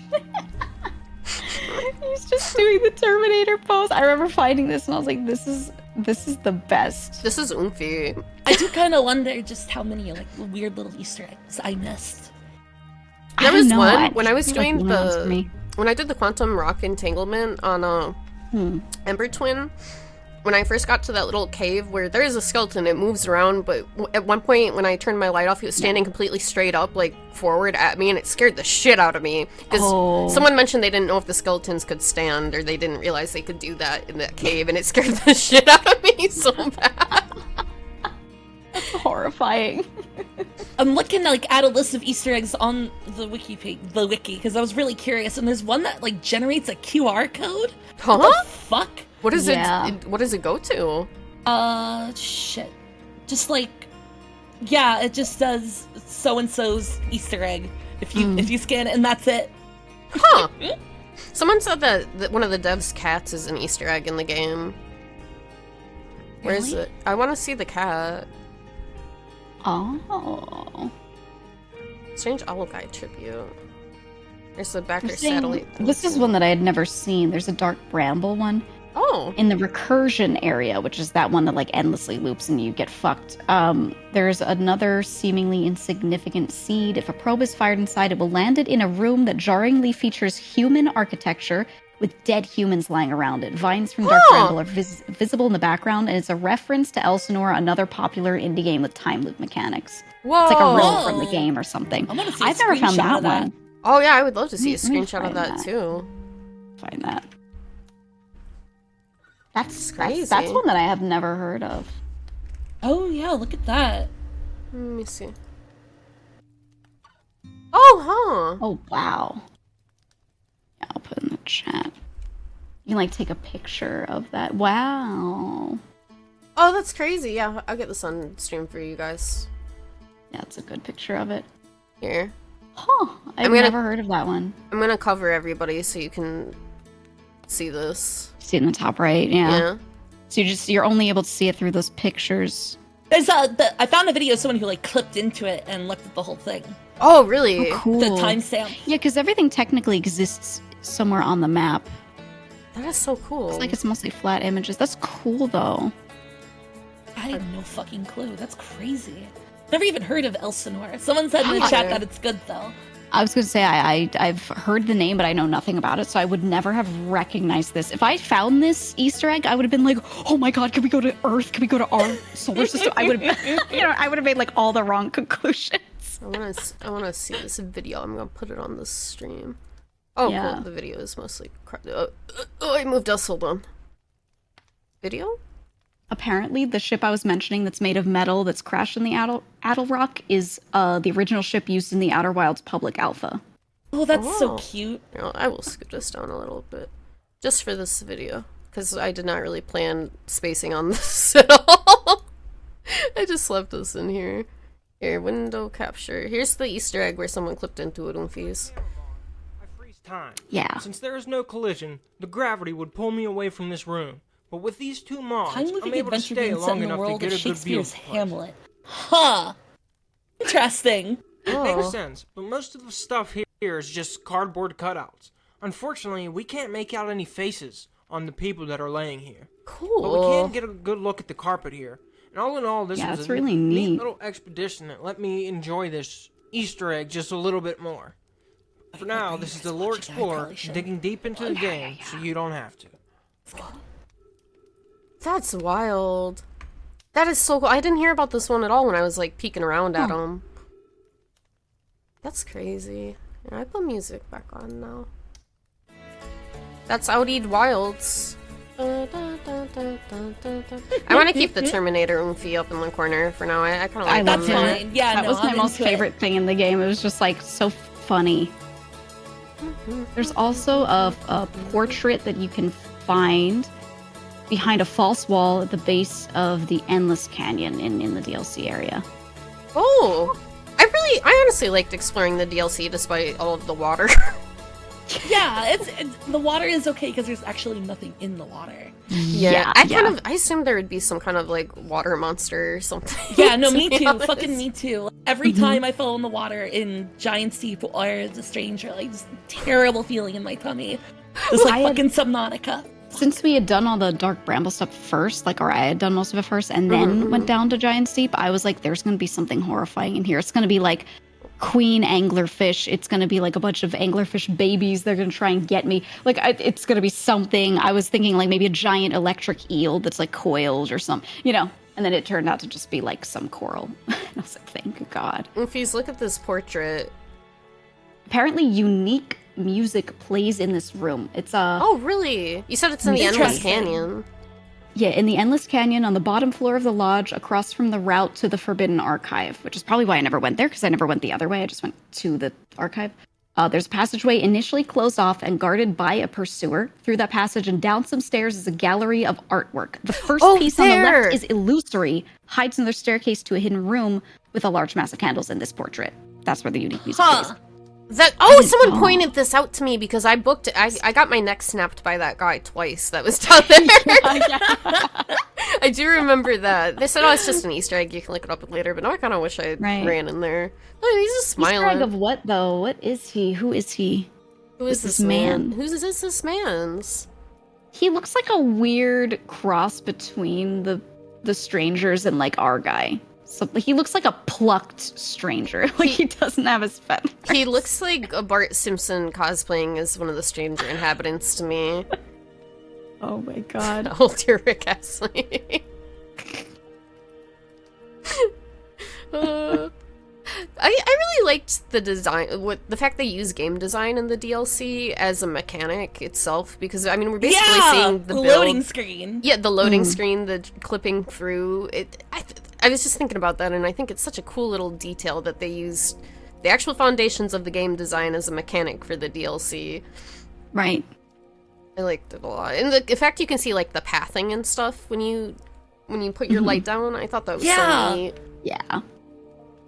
Which was also kind of like morbid, because then I felt like this all felt like planned. You know what I mean? Like they were all about freedom. They were all about like being hippies. But then in that world, it felt very like not full of free will to me.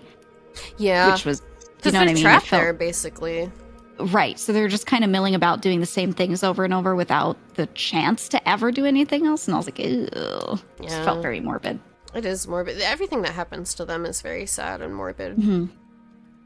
More video gamey design-wise, yeah. Hold on, let me look at our questions again and see if we have any. I have thoughts going through my head, but I want to see if anyone brought something up that they'd like to talk about. This one's pretty long, but I copy-pasted, I put it on stream, and I can read it. Yeah, please do. They said, isn't it cool how the Nomai and the stranger aliens were more technologically advanced than the Harthians, but weren't the ones to figure out the secrets of the Eye? They paved the way for them for sure, and the ancestors of some little creatures happened to survive the interloper due to sheer luck were the ones who did it. Everything was laid out for the protagonist to figure out. Countless years of research and effort into understanding the worlds around them was done for them, but it's not a complete negative for those who came before and didn't get to see the truth for themselves. I'm sure they would have been happy to know their hard work mattered in the end, that someone got to finish what they started, and I really like that part of Outer Wilds a whole lot, is what this person said. I fully agree. Me too, dude. Like, the Nomai would definitely be jazzed about it, I think. They'd be proud. They understand. They understand. Yeah, I think that was like, it's another juxtaposition, right? Like, the strangers never got what they wanted because what they wanted was not something that they could ever have. And then the Nomai, like, set it up, and while they didn't directly get what they wanted to eventually happen did happen, right? I thought that was really nice. Like, they it's almost a weird moral thing is how I felt it was, like, because they pursued knowledge and they were open to everything, then in the end, like, something great happened, whereas for the strangers, they were not open, and so they meant, like, you know, an awful fate kind of thing. Yeah, exactly. I think it's kind of beautiful that it's, like, historically, we can just build upon the stuff that was left for us, and I think that's something this game really hammers home. Is that, you know, they paved the way for the Harthians to do this and to take up the mantle, even though it had been almost 300,000 years. You know, they left all of that information, and through science and engaging with it in archaeology, they were actually able to do this. And it really is by sheer luck that the protagonist we play as is just in front of the statue when the time loop started. Because if that one little fella who stood in front of it would have gotten, you know, eyeballed by it, they would have been the protagonist, they would have been in the loop, and they might have not have ever figured it out. Right. It is. Oh yeah, Reagan on the content, the Know My Skeleton stacking up to Lithida Solanum's mask. Totally. Yeah, Definitely, like, Yes. way with that theme. Yes. Exactly. You're building on the backs of what they've done, what they've found already. And it's what a cool game. Oh, it's such a cool game. I like it so much. Yeah. It was weird, like, this is completely nothing, but No, bring it you out. you never have to use the, like, zoom feature for the signal scope except for that one bit at the very end. So Yeah. weird. True. To look, was it for the drums? Yeah, the ones Yeah. like floating out there. Yeah.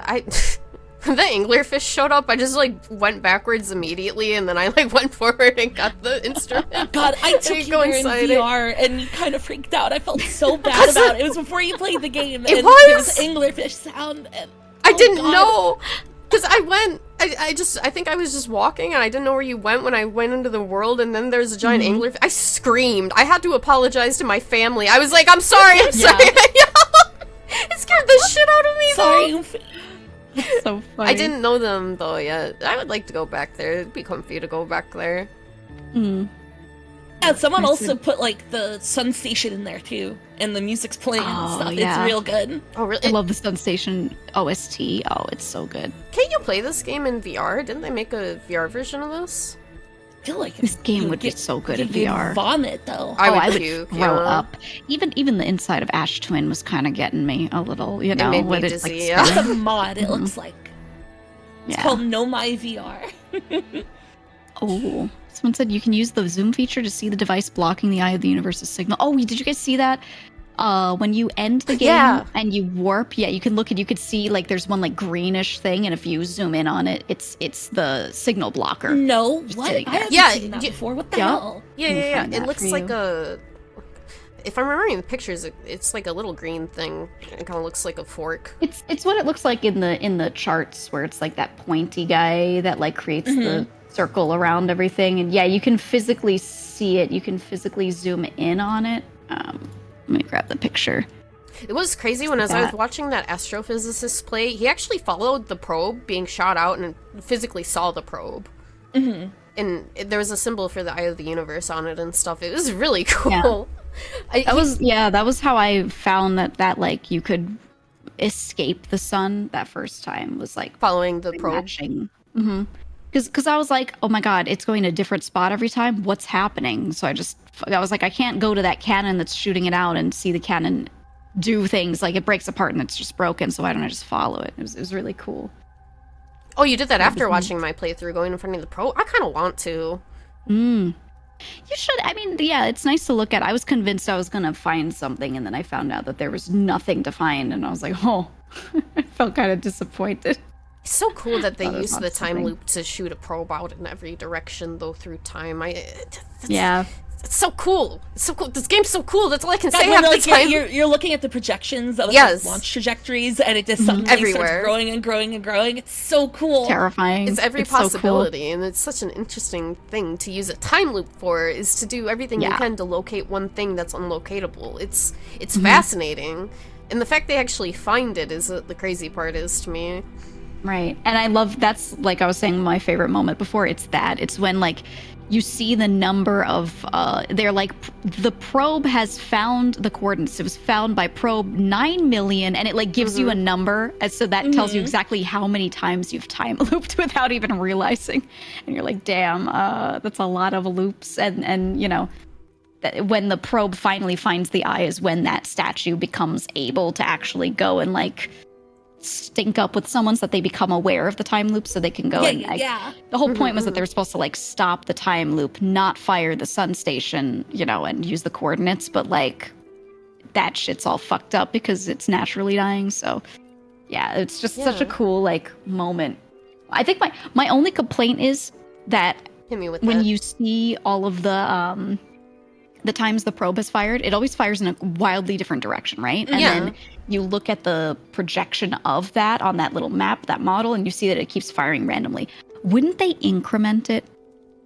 If this were scientists doing this, they would increment it so it would just turn a little bit every time. Yeah. Yeah. That's my only complaint. They're not doing They it need randomly. to make it look It's random not and different. systematic enough. Yeah. I think for the game's sake they have to do that. But I was looking at it and I was like, they would never. They would never do that science. No, it makes I was sense. like, this would go stepwise in a sphere. There's a clip of a probe sniping the plane. I really wanted the probe to hit me on the launch can. tower. It can, and I No want chance, right? I wanted to hit me on the launch tower so bad and it never did. Oh my god. It was nearby me once, and I got so excited, but it wasn't close enough. Yeah. They really got sniped by that. Holy shit. Yeah, I gotta I watch thought it didn't this. have any collision. Oh, I think I saw this the other day. Yeah, because Ringonomicon linked it. Damn. It's really funny. So fucking funny. There's so many like cool little details in this game. I find a video getting hit by the probe. Oh, that's so funny. My god.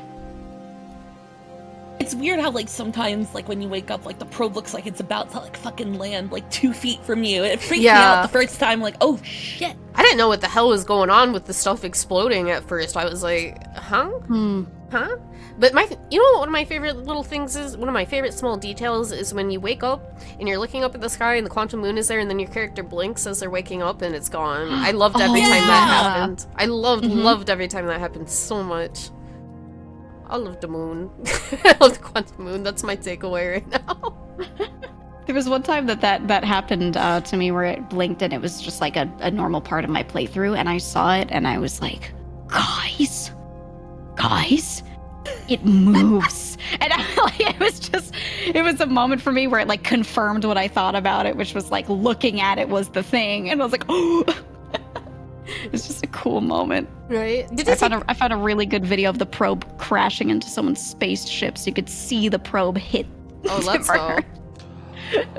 I put this on screen funny. for Oomfies. I put you on screen, Oomfies. Yeah. Window capture. There it is. I love this. Here, I'll scoot us down for now. I hope you guys like my high effort streaming graphic design shit. No, it's great. Yeah, I'll put it like here. Yeah. It just annihilates the ship. Yeah. And the way he moves his mouse around, he's like, oh god, you know? I clipped it through the whole just fucking thing. Holy launched. shit. That's really funny. I gotta see that What again. even happens to the probe? Like, did it go through? Did it like clip? Did it like continue on? Did it get thrown? I don't know. I think it passes through planetary bodies. That would make the most sense, but Yeah. it's weird it has collision with the ship though. Well, because if you go follow it, I guess. Yeah, it just I don't keeps know. going when it shoots through a planet. Oh, did they find their? Oh, funny. they found their ship, I think. Yeah, like clipped it through the Oh, it is platform. Oh yeah, Oh my god. that's mad funny. I love that. Can the probe hit the stranger? I mean, it has to be able to, right? I assume it would clip through the same way Yeah. as this. Probably just clip through it. Did you guys realize something that when I was playing through, I kind of figured out, but did you realize that the stranger, when you look out the window, it's just an LCD screen? Yeah. Mm-hmm, It flickers when it like changes cycles, doesn't it? It So- flickers so- when it's. I think when it's starting to power up moving because it recognizes the sun Yes. is dying. Yeah, It's yeah. gearing and getting ready to That's go. something that I had said to my chat after playing. I was like, oh yeah, what's so cool is when the dam breaks, and there's that, like the dam breaks because it's going to break, but also because there's like that power flicker and you move. And people were like, you don't move. And I was like, yeah, it opens the sails and Yeah. it moves out of the way. And they're like, what the fuck are you talking about? And I was like, I'm not crazy. It's in the game. But You weren't they crazy. even show you're you right. that it like moves out of the supernova range. They were like trying to tell me no. Like multiple people are like, what are you talking about? And I think they just missed that part. Is there an Yeah. alternate ending where you snatch the warp core and then hang out on the Yes. stranger? Oh, there is Yes. really. Well, I was Is- asking. I tried that. Yeah, Oh, yeah. No, shit. I tried that. Do you want to know what happens? I do. Yes, I absolutely. would love to Yeah. know. So you grab it, you go on there, and it goes out of range, and then over time, it just. This is assuming you're just on the surface. You're not in the dream world, and and it just kind of slowly like fades out, fades to black, and the text comes up, and it just tells you that like time passes and you begin to wonder like if there's food to be found on the stranger. Like it's something like so that. You're just like, sad. I guess I'll just live here. Because Just gonna end it up is there. self-powering, technically. It's taking Then the again, power if the from dam the breaks, supernova, yeah. I don't know. Yeah. Yeah, that one's cool. If you die in the simulation too, there's another one where it's like I can't remember what the text for that one was, but basically you could die, go into the simulation, and it says like that they like stop they don't hunt you anymore. Enough time. Yeah, has they passed just and get you're used part to of you. it. I think I remember Yeah. looking that one up because I was curious about what would happen. Yeah, that one's kind of morbid. The like they don't even bother to hunt you anymore. Text. I remember I was like, oh no. Yeah, they just adjust to you and figure out you're here to chill forever too, I guess. It is really depressing when I think about the Stranger's inhabitants, and they wanted to see the eye so badly. They wanted to get there so bad that they destroyed the planet they clearly loved so much, and all they want is to be able to have that back, and they literally never can.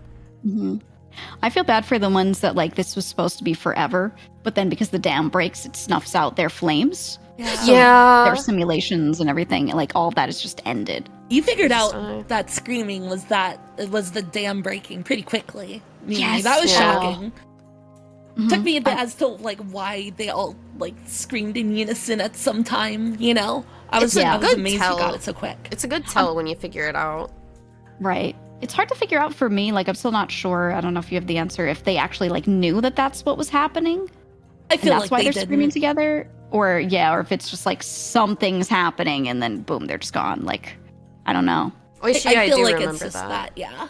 I do. Yeah. I got grabbed by a guy as they got snuffed out, and it was really scary looking. I barely remember. I think it kind of looks like they burst into flame, if I'm remembering right. They look freaky. It looks like a video game, scary kind of deal. But I only saw it once and briefly, and it scared the shit out of me, and I couldn't get it to happen again because I didn't realize at that time it was the water sniffing their flames out. Because it was at the same time as me, obviously. I was in the lowlands area when it happened, so I woke up right after that happened as well. All music stops. Yeah, that's apparently a clip. Yeah. I want to see this. I'm clicking this. It was the first time I got in there. I got so spooked in the stream simulation stuff. I'm glad I didn't play it on stream because people would have been like playing fart sounds and like Someone played the Hello Slut Redeem at one point near the ending of the game, and I got really mad at them. I don't even remember what it was for. I said, no, not right now. Stop. I remember they that. Reds like it's fucking Tron. Holy shit. Yeah, you're seeing it. You're seeing it. Yeah, it was that. I heard it. I don't know who did it, but it did happen. I think it's good you did not have to deal with the stranger fart reverb, so... Yeah. I think if I had played this on stream, I think I probably would have just disabled my alerts. But like, any game where I should do that, I always forget. Yeah, no one had done anything like wild with them in the time I was playing Outer Wilds, so I was like, really, right at the end? Like, why? That happens to me with new people occasionally. We'll be playing a game. They kept doing it during Tears of the Kingdom. There were like some really, really cool cutscenes. Thank God you can watch a lot of them over again. But really cool, really impactful cutscenes, like big chunks of story that are so meaningful. And then someone will just play one of those like really long song sound alerts where it goes for like a full 30 seconds. And I'm like, bro, please, I am actually into this cutscene. And I could make it so that everyone in chat can't hear it, but like it's not as easy for me to do that with one button for myself. So I could like make the chat experience good, but I still hear it in my ears. No, it's crazy. Going insane. Oh yeah, someone got me with the MGS alert when it was like nighttime. Real good. It scared the shit out of me. Because it was scary to navigate in the nighttime with those guys, because I didn't realize at that point that I could set my flame down to move around.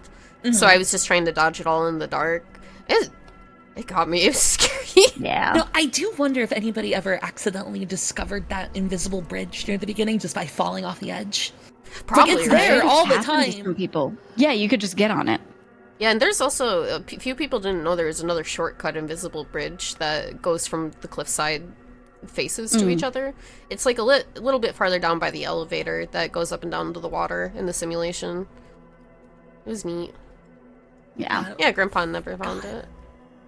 such a cool game full of little details, and I love it so much. I really hope I can just pitch it to everybody. I hope everyone I want listens. everyone to play it. I really do. Me too. I try not to get that. I'm that way over 2 video games at this point. I'm okay with that. 2 is a good limit, I feel like. Yeah. In terms of games that actually really use video games as a medium well. Outer Wilds command when I can just make one that says play Outer Wilds, you dumb son of a gun. You gotta. I'm trying to get Moriko to play it, and she's like so weirdly stubborn about like only playing games that fit her brand in a way. And I know that's not literally how she thinks about it. It's more like she just has like a content direction that she's used to doing. She wants to just do that, you know? Yeah. And she's like, I will play it someday. And I'm like, no. Grape said she And then wanted she to gets start resistant. it soon, and I was happy to hear that. I'm gonna try to catch those. I'm glad. That's how I relive this game, is just watching other people play it, because you can never play it again and get the same can't. experience. That's what's I so wish for amnesia. melancholic. That's what's so melancholic about the whole thing, is it's like once you understand it, you can do it. You can just do it. You can just do it. So it's really, really, it's lonely and sad that you can never re-experience the game. But that's why I'm happy I streamed it though, because it's like at least I have a record of my first playthrough. And I can kind of see what I was thinking or doing. Yeah, all my VODs are saved. I feel bad because I had someone that's supposed to be publishing them who's not working that fast. But I have them, and I want to like get them up so that people could see like that. Because a few people were like, "Oh, what order did you do things in? I want to see it." And I was like, I have it. I promise. I'll try and see if I can publish those soon, just so like the playthroughs there. I'm gonna rewatch my own stuff even. Just be like, you idiot. I'm listening to the Echoes of the Eye soundtrack, and it got to the Traveler's Reprise with the Strangers. Instrument added. Oh my god! I wonder if that's so on Spotify, good. because I've just had the regular soundtrack going. It probably is. God, Good. I was shocked to learn that they released DLC for this, and I don't understand how they managed to top themselves. It's like there were bits of it that felt like they were showing off because they were just so good at what they were doing. They'd learned in the time they made it, which is what's so cool about it. I feel like they could never add more DLC to this game. Oh no, definitely not. It is complete. Yeah, and then on top of that, I think about because people are always like, "Oh yeah, I want them to make another game, and you'd be so cool." And I'm like, how? I don't think it. How would they? Like, sure, they set it up that there's a new universe or whatever, but I don't know. You couldn't really do it because I guess all the rules would get changed with the birth of the new universe. So technically, you could do it. But like it did the story. It did the story. It would be a different game. It would be a different game. It would be a completely different game. game. Outer Wilds 2. There can't be. It would not be possible. You can't replicate this kind of experience or do it in the same way. You would have to design a completely different game. Exactly, and I feel like with their Wilds writing being so good, like they could just make a different game and it'd be great. Oh, 100%. Like the current universe that was created with the end of this one, something that's really cool is like when you look at the splash art, there are like individual suns inside of the planets, right? That's real cool. Are different. I wonder if they could make a second game that's placed there after time passes, and maybe time looping isn't the shtick. Maybe there's something entirely different. I would hope it wouldn't be time looping. I want them to tackle another theme or something. Right, but I feel like they could keep it in space. You know, like they could keep that. I would just want another game from them that would make me want to explore and be curious, because that's genuinely just it's such a delight. I don't need an Outer Wilds 2. I just need more games that make my brain turn like a little hamster wheel. Yeah, exactly. Because now I gotta play other puzzle games, but people have been saying no one does it like Outer Wilds. You can play Myst, and maybe that's it. And I'm like, ugh. Myst is good. I think any other games that are similar, they just don't hit the same way because they're not lore based and mechanics based like that. It's more so just like compounding puzzles, and they still have good elements. So I do still recommend Obra Dinn, and Tunic is good. I bought that from what I've heard, and then less story, but The Witness is great. If you want something that's like The Witness but is not as long and not as compounding and crazy, there's a similar game that's sort of a parody of it, and I won't spoil the end, but it's a parody of The Witness called The Looker. and it's real good. So not Pissed, starring John Goodman. Not Pissed, yeah, but it's There a you go. similar idea. I will say probably play The Witness first, Okay. but if you don't want people to like help on puzzles, because The Witness is kind of pain to stream. Yeah, there might play be The Witness some on your own, and then yeah. play The Looker on stream. There was Can't some believe I was nobody in thinking. chat likes Pissed. Where are the pissed heads in chat? Yeah, on. any From the Pissed people who enjoyers? bought you pissed. There's some. I feel a little bad for my mods because I've been playing a lot of spoiler-heavy stuff. So I'll probably play some puzzle games in my own time. But there's a few I really like Yeah. to stream. Mhm. They've been working overdrive lately. Oh, they got FMV John Goodman in like a Burger King crown and a fucking jacuzzi. Oh my god. It's like What? 80% of that video game. 80% of the video game is John Goodman in the Witcher 3 hot tub with Yeah, basically, but his feet aren't up, so you don't get no get the whole toesy package. woesies. No toesy woesies. Yeah.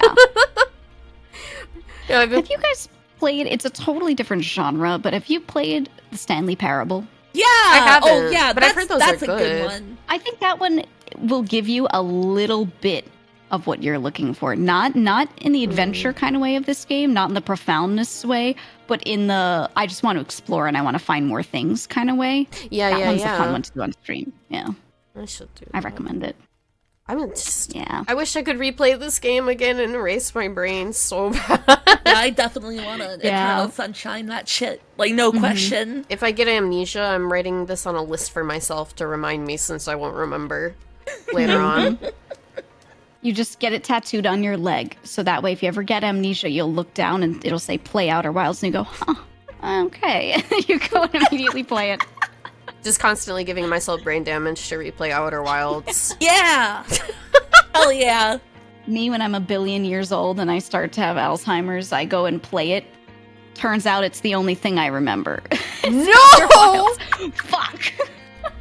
The Twist one ending. thing I connect with when I am that old is Outer Wilds. What a terrible fate. No, I don't want to play OW on my forehead. They will think I'm talking about Overwatch. That'd be terrible. Oh no. Someone might think I play Overwatch. That's that would be scary. embarrassing. Oh, It would. I would really like a hoodie or something with the Outer Wilds logo on it. So then, you know, I'm out in public, someone sees it says Outer Wilds, they go, "What's that?" I'm like, "Well, let me tell you." I need like a shilling jacket, you know? Yep. They have some merch on fan. That's actually a really tasteful looking t-shirt. I feel like usually video game merch can be really ugly can be and cringy, stupid. yeah. Yeah. This one is here. Look, I'll put it in the chat. This I is really want solid. their little patch, but I don't think they sell it anymore. I don't think they have any left, or like stickers of their little logo. I want that. There we go. That one. That looks cute. That one's cute. Oh, that is cute. It's not. Oh, I love that. That's not too cringy. That's cute. Yeah, it's just a logo. Like I feel like a Gotcha. lot of video game t-shirts, like it'll have like a little thing from the game, but then like a giant "this is from this video game" somewhere on the shirt, and Yep. that sucks. But this is good. I like this. This is really cute. That. I think they also made like a bottle at some point for like camping, because this is literally Aw. just space camping, you know? I really Remember like. they did that a long time ago. Oh, it's on. Wait, no, that's the Annapurna one. Never mind. I thought it was. That's their official. That's their publisher. Yeah, they had sold it. I don't think they sell it anymore. I think that was like a limited run, but Makes sense, yeah. yeah. I wish I could go back in time, play this when it came out, so I could get the merch. It's weird that fucking Masioka is deeply involved in Annapurna. Isn't it? It's funny that the time travel guy, part of the company that published the time travel game. I love it. It's so wild that he Literally, just saw the nobody game and remembers just heroes. invested it. Nobody remembers heroes, and that's maybe for the best. It was You such know? a cultural thing too when we were younger. Nobody Yeah. remembers, no one cares about it. Heroes is in the same brain space as me to Lost. Yeah. Oh yeah. Absolutely. I want this desk mat. I was just Oh, looking yeah, at it actually. holy It's shit. really cute. Yeah, I found an Outer Wilds desk mat, and I'm like, oh fuck. I could I have my own $30 desk mat. I is think I'll get something impulse next purchase one. tier for me for this kind of thing. I think I'm just gonna buy this. Yeah. I'm thinking about All it. of us with the matching outer Oomfies desk mat. Outer What Oompies if we desk had mats. matching mouse pads? I Oh, kinda, yeah. I kinda want one. I always knew Outer Wilds was gay. It I always knew is. And I I mean, brought And you the that. it's Nomai gay shit. the Nomai were They were not. but the Parthians weren't, right?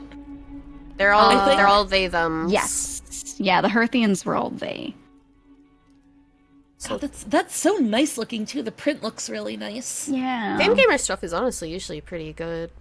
Oh yeah, save the cheerleader. Wasn't that the freaking tagline for Heroes? Save the cheerleader, save the world. And then the guy who plays Spock in the new Star Trek movies, like, ate people's brains, I think. I forget his name. Does Outerwild is gay? The rumor come out. That's what I was trying to say. Like, that's what I was wondering the whole time while playing. Does Outer Wilds is gay? Does Outer Wilds is gay? Will we find out on this stream? Who knows? I wish I remembered all of the Nomai's names a little bit better, because I think I read so fast on stream that I think I didn't totally parse some of the characterization because I was streaming at the same time I was reading a lot of it. And it makes me want to go back and just sit and read it and really understand the characters better. It's interesting though, because all of those logs come from a pretty broad stretch of time. Like it seems like they're written over the course of like I get the feeling like it's like 1,000 years, 5,000 years. It's gotta people be removed by dozens of generations at times, I think. Mm-hmm. Solanum was like the last generation before everybody kicked the bucket or whatever. But because you read her stuff when she was a kid. I think the ones I remember that kind of tied some of the timeline to me was I remember Anona. Anona was one of the male Nomai from Eskel's vessel who made it out, and then Anona was the one who had created the warp cores, right? The warp core. Yeah, they created the warp cores, and he made the one that was in the vessel. That was like the broken one that we see. And then he taught Poke everything that she knows. And so Poke was the one who was making the new cores. See, I had like insane. I was used to reading Japanese names in games, and I kept saying Poke. I had been reading it Poke the entire game, and then I realized it was supposed to be Poke afterwards, and I was like, oh, nobody ever said anything to me while I was saying it. They were just hungry. It's okay. Okay. We were just hungry. It might actually be Poke. I think it's Poke because they all have names after. It's a specific thing, right? What is it after? Plants and things. Yeah. Let's see. The wiki probably says it. One of them is named after the tapioca plant. I forget what it's called, though. Oh, yeah. Poke I liked that one of them, their name was cassava, because I love cassava root. Love that shit. Isn't tapioca made from cassava root?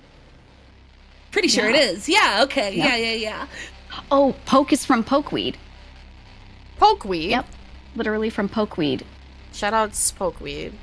I've never even seen pokeweed. What the fuck is pokeweed? I don't know, I'm looking it up too, to be honest.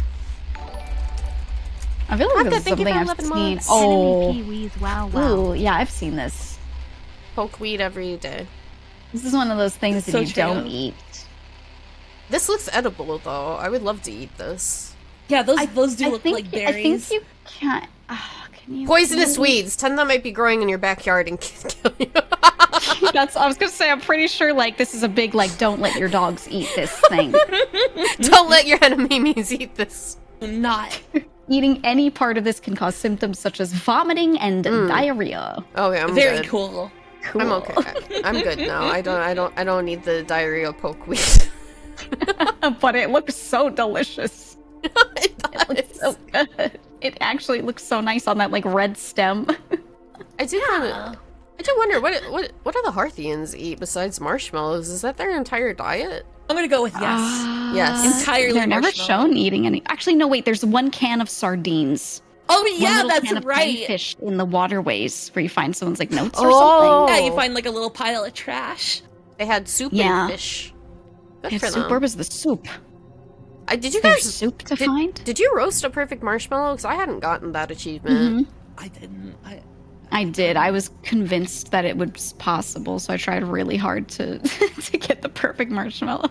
See, I was being shamed by the game as somebody who likes my marshmallows kind of well done, and he kept my fellow kept making a gross noise when I would make the perfect marshmallow by my standards, then eat it. I'm sorry, I like carbon. You know, the game doesn't like carbon. That's fair though. That's how I eat my like toast. marshmallows. I feel so guilty. I mean, I don't they're like really a roast sweet. marshmallow. They're really sweet. I only like them with other things. I don't like them alone because they're like just sugar, and I'm not good with sweet stuff. Yeah, I'd only do it for s'more. But when I was growing up, we had like a campfire pit out back, so we would occasionally That's so cute. you get a stick, you clean it off a little bit and whatever, and you roast your marshmallows on it and eat it. It was always really pleasant. It's a comfy kind of vibe. Someone says there's a Hearthian who's always fishing. Oh my god, do they eat fish? So they're eating like somewhat their own kind. I guess sort of, yeah. They're like they're relatives. A few thousand. Arguably, we do too. Yeah, we do be eating mammals, though. Yep. It's fine. It's I'll okay. eat a pig. I'll do it. Yeah, see, I have a cannibalism command in my chat just for this situation. Mm-hmm. I also love chicken nuggets, stream elements. Fucking me too. Oh yeah. I do. It's true. Fish and salamanders aren't that alike, are they? I mean, they're both aquatic in some cases. They're funny little. That specific mural is really cute. They drew them like so fucking cute. I on know, that they're mural. little babies. So there has to be a picture of it out there. I wanted to put it on stream and then I didn't get a chance. I should have went into the game and taken a screen cap of it so we could have the little fellow with us, but I didn't. Oh, And I'm full of regret. Oh yeah, speaking of fish people, did you see the end screen? Did you notice how Yeah. there's like some weird creature walking that at the bottom? They're like little guys around a campfire and they kind of look like bug people sort of. Yeah. Oh yeah, the splash screen for after the end, right? Yeah. And yeah, where you like, see, the there's more planets. stuff added too. Like the DLC adds like some like a Yeah. tree-looking guy, and if you shoot your probe into the eye of the universe at the end, it'll fly by in that screen. Yeah. Oh, I will didn't it know really? about that. I just Yeah. shot the probe in because or the scout in because I was like, I don't want to jump into that first. I want to see what happens. I was thinking of the observation thing. I was like, well, this is the eye. This is the observation moment right here, I think. Yeah, So I yeah. shot the scout in and I was like, I'm going to take a picture and like see about observing this. Maybe it's like the quantum moon puzzle. And then it was just like scout gone forever. And I was like, oh. No. I really like the way they visually did all of the eye stuff in the quantum rocks because it was really unnatural and unsettling looking with this kind of like purple blue warping with everything going on. Yeah. I felt like it was the tiniest bit lackluster because it was samey. It was all the same, like, Yeah. striated rock. And I was kind of hoping that there would be something else. But at the same time, I felt like that was fitting. It was just one giant quantum object, Yeah, and we're yeah. not supposed to get it.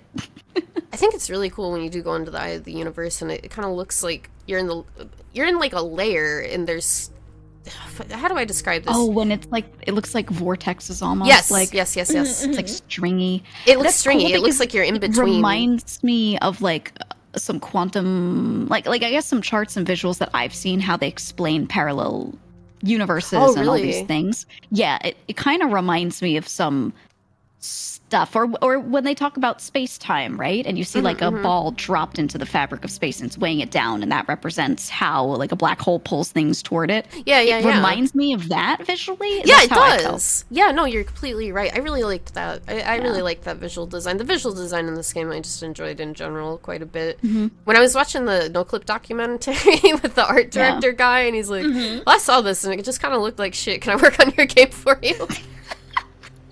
That was so Damn, funny. good to me. instincts though. They really made the right God. choice. It was so funny to me. But I it, think though I linked the little Oh. mural. There it is. yeah, the Oomfies. Okay, I put Oomfies Yeah. on screen with us. Yeah, I like how they're just standing there and you just got your little friends come out, and I like how you only see two eyes at first. So Until one cute. walks out and he's like, actually, I've got four. Such funny little guys. This WebP, give me a moment to save as PNG. I mean, OBS supports WebP at the very least. Does it? Mm-hmm. Oh, I didn't know that. Thank God, yeah. Okay, they're here with us now. You can also, if you have an image open, you can, like in a browser, you can drag it in as a browser source. Oh yeah, that's what I did. I'm Yeah. afraid. I would be afraid of doing that. I don't know. That for It's some a little reason makes scary. me paranoid. Yeah. As long as it's only the link to the image open, it's fine. But yeah, I don't drag any other browsers in like that. I've only done the like images. I haven't done my whole browser. Hmm. I like the little fellow. Okay, little fellow's on screen with us now. Thank you for the follow. Welcome. I lost my tabs. I got confused. It's fine. It's no worries. Did it take you guys a while to figure out how to move the rock out of the way? Because that was my nemesis, was that damn rock on the quantum. I honestly can't remember why exactly you were stuck. Like the one. Which rock? Do you mean the one blocking the door? Yeah, because I couldn't figure out what to do. Oh, yeah, that took me... I got rock blocked. That took me time because I didn't realize the poles and the, you know. Yeah. Was that a matter of being at the right pole in like the 6th position or whatever? I didn't know about the 6th yeah. location, but I also got tricked out of my, for some reason, immediate train of thought that I had to go to the North Pole. And then I also never read my mini-map, which was part of the problem. Oh, okay. I always forgot about the mini-map. Always. I learned it after that to use it all the time. Yeah. I loved just all the puzzles in it. It's all so good. It's all so good. It's all so good. Ah! I just want to yell. It's so nice when something is clearly like a product of artistic endeavor. It's something Yes! people wanted to make, and it's not a product. It's You not. know what I mean? It was not made to be a Right. product. It was made out of sheer love for game and game design and making a piece of art. I feel that so staunchly. This was not made to have a profit. And the fact that you can't even really advertise this game without spoiling it, and it just shows it's by word of mouth. People who enjoy it, people who love it, are telling other people about how much they liked it, and that's kind of how it. That's how I know most of it. I know it because of you two. Really, you guys both talk about Outer Wilds a lot, and I was like, oh, you know, I don't know if that's my thing, but maybe it is. And it's the only way you can pitch it is just telling someone they might like it and give it a chance. And that's all I can do now for the rest of my life is annoying everyone I know to play it. Yep. That's what I'm doing. Some of my friends are corpo. Once I figured out that they got perms for it, I started messaging all of them, and I'm like, hey, yes. I saw that so-and-so in your company played this, which means you have perms for this, and I know that sometimes your perms are temporary, like for a few months, which means you have to play. You gotta do it. Like, Thank you so much for grinding to give us that content, because I want to watch that more grind people set play is it. essential. Thank you very much. it's very important. I even one of my friends did play it, a corpo friend, and they messaged me because I talked to my friend Girl DM about the game, and she gets very motion sick, and she wanted to know because we saw each other in this person's chat while they were playing, and she was like, hey, I can't really watch all of this because I get incredibly motion sick. Could you like tell me like what happens with a lot of it? And I wrote her a manifesto. I wrote like a whole fucking essay. I wrote out everything that happens in the game and the orders and but not even telling her in bullet points, this is what happens, this is what happens. I was like, well, first you likely go here and you find this out, and then you go here and you find this out. So if you put those together, then when you go here, you find this out. So I literally like wrote the game down for her. And I gave her this like horrible manifesto. And then sometime later she's watching him play the DLC, and she's like, I'm not getting as motion sick, but I still am a little bit with the whole ring thing. Could you explain this one too? And I was like, you got it. And I was typing so much that Discord was turning it into text documents. You know, like it makes it a .txt. Yeah. So I had those text documents. So then that friend, he beats the game and he messages me and he goes, Girl DM said you got an Outer Wilds document with your interpretations of everything. And I was like, let's go. So I like downloaded it, put it onto Google Docs, and like sent the link to him. And I was like, here you go. And it was like all my interpretations. And there were so many, he read through all of it. And he's like, oh, I didn't realize about this and that connection because you missed some of the lore stuff. Yeah, and I felt like a freak. I was like, what am I doing? it's good to be a freak. It's good to be a freak. Thank you for deciding to be a freak with me on my stream today. It's been really fun talking with everybody. This is so fun. I love it. I love this game. I love it so much. It's wonderful. It genuinely is fantastic. Just this game made me mentally ill. Me too. Yeah, in a good way. me too. Yeah. It's just.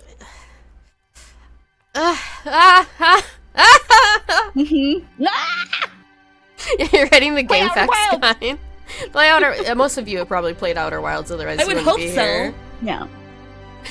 Is there anything else you guys want to talk about, or do you want to wrap it up, or you want to keep chatting? I'm good with whatever. It's whatever you guys want to do. Whatever. I just really like Outer Wilds. Me too. Also, the thing I thought I had to go to, I don't. So I'm here. Okay. Chilling. Okay. Yeah. I didn't want to pressure you into Did we any. go Nah, through no. all of the questions? There's a few, I think, but we kind of talked around some of them, so I wasn't sure. Yeah. If you guys want to look through the Chat too, if they have any other. chat, is like, there something you want to talk about? Yeah. Favorite speed run? There's one speed run, and I can't remember the name of it, but it's specifically you try to you have to collide yourself with the scout that's always orbiting Timberhearth, the one that's always supposed to go around it. You have to collide with that as fast as you can, and that's a really funny speed run. That one's like hard to do too. A lot of the speedrunning stuff is based around the momentum you gain from shooting the scout, right? Yeah. Yes. Yeah, you Like, can do a turns lot out with that with the ridiculous. movements. It's funny because I threw myself off of the trail of solving the Ash Twin project because I was very dumb and I asked chat what the speed run was. And because it was so short, I thought, oh, so it's on Timber Hearth, right? Because I thought it would be a lot longer of a speed run. So then I started looking on Timber Hearth instead of going to Ash Twin like I was going to. And it tricked me. I did go and I went and watched the speed runs afterwards because it was quite fun. I love watching someone break a game when I'm done. But I did get speedrun misdirected because of the length of time. I mean, that's like a completely understandable conclusion. Yeah. I tunnel visioned. I tunnel visioned hard on that. And that's my biggest problem when I played Outer Wilds is I would tunnel vision on the wrong solution sometimes. Yeah, I mean, it's made to do that. It really Absolutely. is. I kept thinking the ore elevators had to do something because I didn't realize that when you're in Timber Hearth and you're in the mines, it took me until I was fucking around down there to remember that those ores were probably there just to move the ore up from being like excavated. It wasn't there to warp you anywhere, and I was so convinced it would. I remember you thinking you thought something a little strange about the masks in the Ash Twin projection stone. I'm trying to remember what it was. I thought you felt like you had to activate them or something. It was probably way early in my playthrough. I do remember figuring out. Early. I do remember figuring out when I learned. I think Gabbro is the other Oomphy who loops, right? Yeah, in the hammock. I do remember I had realized at that point the mask was for like my save state stuff, and then I knew Gabbro was the other one, but that's when I realized there was a third mask and that there was another character I didn't know about, which is obviously Solanum. Oh no. I did the same thing. With the masks. I was so stuck on that. It's not Solanum though. Oh, that mask isn't? Oh, I guess No. it's not. Wait, who was it then? You find a statue in the probe tracking module when you go under the water and you get in there. And you see a statue with its eyes open, and that's the thing taking the data from the probe tracking module. Oh, it's the data. Oh, I completely missed that detail then. That was my boo-boo. Yeah, Solanum's alive because she was on all the quantum moon in all of its locations, right? Because she was quantum from being on there, and all of the versions of her on the other ones got wiped out because those are within the galaxy. But then the one going around the eye of the universe is so far away that it did not get affected by the ghost matter. So that version of her is like still alive and quantum there.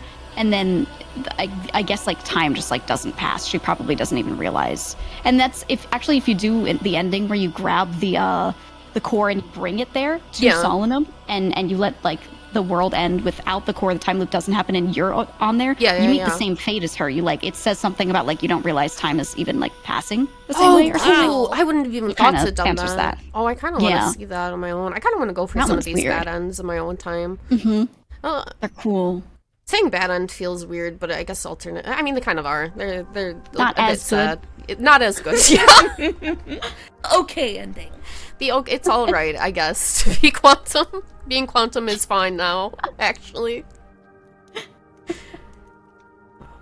there was a. I'm trying to see if we have other things. Did I figure out the stranger flies away from the system? I did. I realized it puts up its sails and goes away when it recognizes the sun is going supernova. I'm trying to think of other weird theories I might have had. Chat, do you remember any weird theories I thought of? You guys would know better than me because I was just processing information out loud. So, trying to remember. Yeah, the ghost scroll up in that thread, I guess. The ghost matter sun explosion is the funniest one because it really was the fact I just killed myself immediately when I started the game that colored that. I mean, like you gotta let your brain win sometimes, right? You're like, you telling me I could die in here? And I love how it's just like, you died. It doesn't even say anything. It just says like, you have died, I think. I just got when I got the credit reel, I was dying because it was immediate. The theory about making all the Oomphys play at the same time, that's what I have. I did think that in order to win the game, you just had to get all of the music instruments playing at the same time, and I don't know why I thought that. I was like, okay, this beats the game, sure. It was right at the beginning, and I didn't know why. That just felt like the one goal I had. Which, I mean, in the end, it kind of, you do make everybody play the instruments together. I was right. It was just a little different. It's just a very different application of that same theme.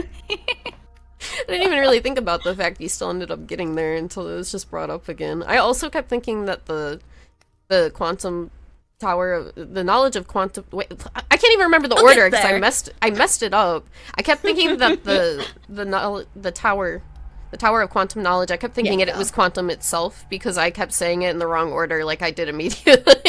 Oh yeah. Oh, I would say the quantum tower of knowledge a bunch, and how did those puzzles go for you? I don't think I saw you do that. That was the only one you that gotta do the crystals and stuff. Oh, like walking and the one stuff. Those weren't too in bad. Giant Steep, that one. Yeah. Yeah. The puzzle tower. Oh, I loved those. I got it my first try. Yeah. I had a really good time solving those though, because then it all started clicking. I was going like, oh yeah, baby. Oh yeah, there it is. I like that one. I feel like because that one teaches you what observation principles, right? And that's like so the point of cool. it. And there's so much that you need to like know about observation to do the other ones, especially. Yeah. So yeah, I like that. I like when it compounds on itself by teaching you the skills through that puzzle. Like you learn the first one, which is just observing, then you learn how to observe and manipulate the environment to get to where you need to go. It's just, it's so cool. That was my favorite puzzle in the whole game. The quantum trials really are the only like explicit puzzles in the game. Now that I think about it, They are. But that's why I think I enjoyed, especially the Giant Steep puzzle so much, because it was using all of that knowledge you've been gathering and stuff to make sense of the puzzle. It was really funny when I was watching Basil do that tower the other day. He kept misdirecting himself on if he was facing up or down with the crafty crystals. It was really funny. I was dying. Spinning around. He was like, wait, is it this way? Is it this way? He like couldn't tell what was feeling. He almost got it, and then he went back to the start. He was like, fuck! It was so funny. I'm sad I missed yesterday's playthrough, but I was busy all yesterday, and I gotta peep my friends Outer Wilds VODs. It's so good. I gotta tell Basil, too, if he wants to talk about the game when he's done, all he has to do is annoy us, and I will happily do it again. Absolutely. Thank you for convincing people to play Giga. I'm on that grind set. I'm happy I got Bodega to play it, too. Hell yeah. She beat it so fast, I need to go back and watch her VODs, too. I'm so happy she likes it. Actually, yeah. How long did it take you guys to beat the base game? Or no, you did DLC for... Well, I guess you did everything except the very ending, right? Yeah, I did pretty much everything. And I want to say the DLC maybe took me 10 to 15 hours. I think my total game time was 51 hours. Or 50. It was around 50 hours, I think, was my total playtime when I beat the game. Okay. Mine's 23 hours, it looks like. Whoa! Oh, I played slow. Let me see mine. And that's with the DLC? Yeah, mine was the 50 with it. How'd you do it that fast? My brain's huge, dude. Yeah. I mean, you are very smart. I thought I was So smart, but now true. you're... Oh, okay. I'm kidding, I love you. I have 29.4. Oh, yeah, you mine. got But that something a lot includes all my, faster. like, I went and found the other endings and stuff, so I don't really know. I took my They sweet-ass also, time like, playing. Physically navigating the world wasn't too tough for me just because, like, I've been playing Space those games, sorts of yeah. games for so Right. long, so, like, I didn't have, like, a ramp up with that. At the very least, that probably helped a lot. I wasn't tired for Yeah. most of my playthrough. I just like video games, and Parts of I play for 12 hours straight sometimes. You should. okay. I should ask a girl to play Resident Evil 6 while you talk about Outer Wilds. No. Oh my god, Resident Evil 6. I'll do it if a friend who wants to play Resident Evil asks me to. I will do it, but I am gonna be sad someone's making me play it for a third time. Yeah, I'm looking in all of my VODs. Like, I chat for a long time at the beginning. Yeah. Like at least an hour and a half for these VODs. I've been, like, chatting more recently. Yeah. None of them are under 7 hours. And two of them are, like, 7.5, 7:45, around there. And then the other two are, like, 9-hour VODs. For my Outer Wilds playthrough. I really, So I don't know. I I should get have it. split it up on that day. I said I was doing the finale because I know I would have had the puzzles towards the end done really quickly if I wasn't sleeping. But I know I would have been so pissed off if I had waited and then done it the next day. I would have been really mad. Yeah. Yeah. 9 hours, huh? Yes. They're making fun of me because I stream for a long time all the time. Yeah. I've been holding back. I've been trying to end at 6 so many days because after going through these like weekend benders playing Outer Wilds for like billion hours, it's like maybe I should tone it down. Just a little, you're good. It's hard to stop. I just like streaming, and then I like games. I gotta play like an absolute dog shit game or something soon, so I don't feel the need to marathon it. I gotta play like a piece of recommend you garbage. some really good ones that are just short. Yeah, okay. So if you have a day where you're chatting and then you're getting ready to play a game, but you're like, I don't want to do anything very long today, I got some for you. Gotta play Subnautica now, Mimi. Okay, I think I have it. First one? I think I do have it. I played a bit of the first one. I actually didn't beat it. I played just a bit of it, and then I played the second one, and I went through all of that. And I realized the I ice one. Yeah. But then I realized that I like the first one more, but I like haven't had it in me to go back and play it. That's understandable. Honestly, I don't like the know why. writing in that game is like really, really fucking good. Really In good. Subnautica? Yeah. Oh yeah. Oh, that Absolutely. surprises me to learn. My favorite part about that game was its story. Like 100%. I'm That proud would of be a you good for one if you're getting looking through for it. more of this, like what Outer Wilds gave you with some of the Yeah. story and everything. I feel like that would be a good one to go through. Yeah, it's I've got all it. that exploration. I've got access to it. I could pretty easily play it. Yeah. So I'm not I'm trying to looks think great of on just Steam like Deck. really compelling narratives in video games that have like a bunch of threads that tie together, and Hypnospace Outlaw actually might be a good one. Oh, I bought that It is on a sale. It is a form of exploration. Like you're digging through like weird, fucked up websites, and there's all these interlinking little bits and stories that Right. Yeah, I've support got one that. another. I feel like that could be something that would appeal to you. You think that's a game I'd like more in my own time or on stream, though? I I'm wondering really like that. streaming it because it's like legit really funny on top of everything else. Oh, okay. Usually video games, I feel like video games have a hard time being funny a lot of the time. Yeah, because humor is a really subjective thing. But, you know, I think Outer Wilds is a funny game, though, because you can Looney Tunes this shit. Oh yeah, absolutely. Oh, absolutely. Looney Tunes It's it like so funny to much. watch. It's really funny to watch. It's a lot of moments where you're just like, I wonder if, and then you do something so stupid. Even simple stuff like, can I go into the sun? And you just fly into the sun, right? I kept flying into the sun. Or when autopilot doesn't work, you trust autopilot, you're talking to chat, and then you just crash Oh, into yeah, something, no, and you're like, never. huh? I didn't trust autopilot after a certain point because I got brought into the sun and down onto Earth. I think it's so funny that the flavor text on the autopilot is there's one guy who's like, yeah, would love to spend some more time, fixing that autopilot. Yeah, it's getting yeah. better. But you can tell he's saying it's like not done yet. It's not good yet. I love it. This game has got so many cute little details. It's got so there's just so much to it. There's so much meat in this game. Yeah. Oh You man. know- It's wonderful. You know what they could do for a really good game like for Outer Wilds 2? I was saying Yeah. like before they could do the next universe, they could even do the Nomai, there are all these other vessels that are actively like you even get to read some of their modern logs where they're like the disappearance of Eskel's vessel, like it's a historic thing. Yeah, What yeah, if they yeah. just have games set around the other The other Nomai Nomai clans. That'd be and doing other cool. things like That'd before be the time neat. loop? All Yeah, the, that would, like there's that a would lot. be pleasant. I like that Yeah. idea. this universe is just so pleasant. That's why it's. I mean, all good things do come to an end, though. That's one of the main messages I think of Outer Yeah. Wilds. It really is all good Right. things come to an end. Mm-hmm. Oh yeah, someone mentioned Heavensville earlier in chat. Also, I do know about the meeting yourself inside the Ash Twin project. Yeah. We talked about that a little earlier. Yeah, we did. Investigate where the bramble- bramble seed But came from. Do we really Cool. need to know that?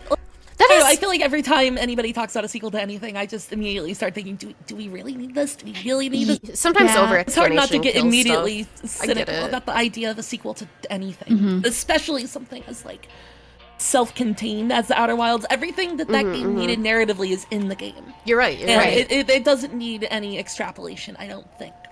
Yeah, the only You know, stuff that's the unexplained cinematic is stuff like universe. the bramble seed and like how exactly it works and why it works the way it does. Like we don't need that. It just does, and that stinks. It just reminds me of. Mint, you've seen Kaiba, right? I don't know if you've seen Giga. I actually haven't. Oh, you haven't? Oh, never.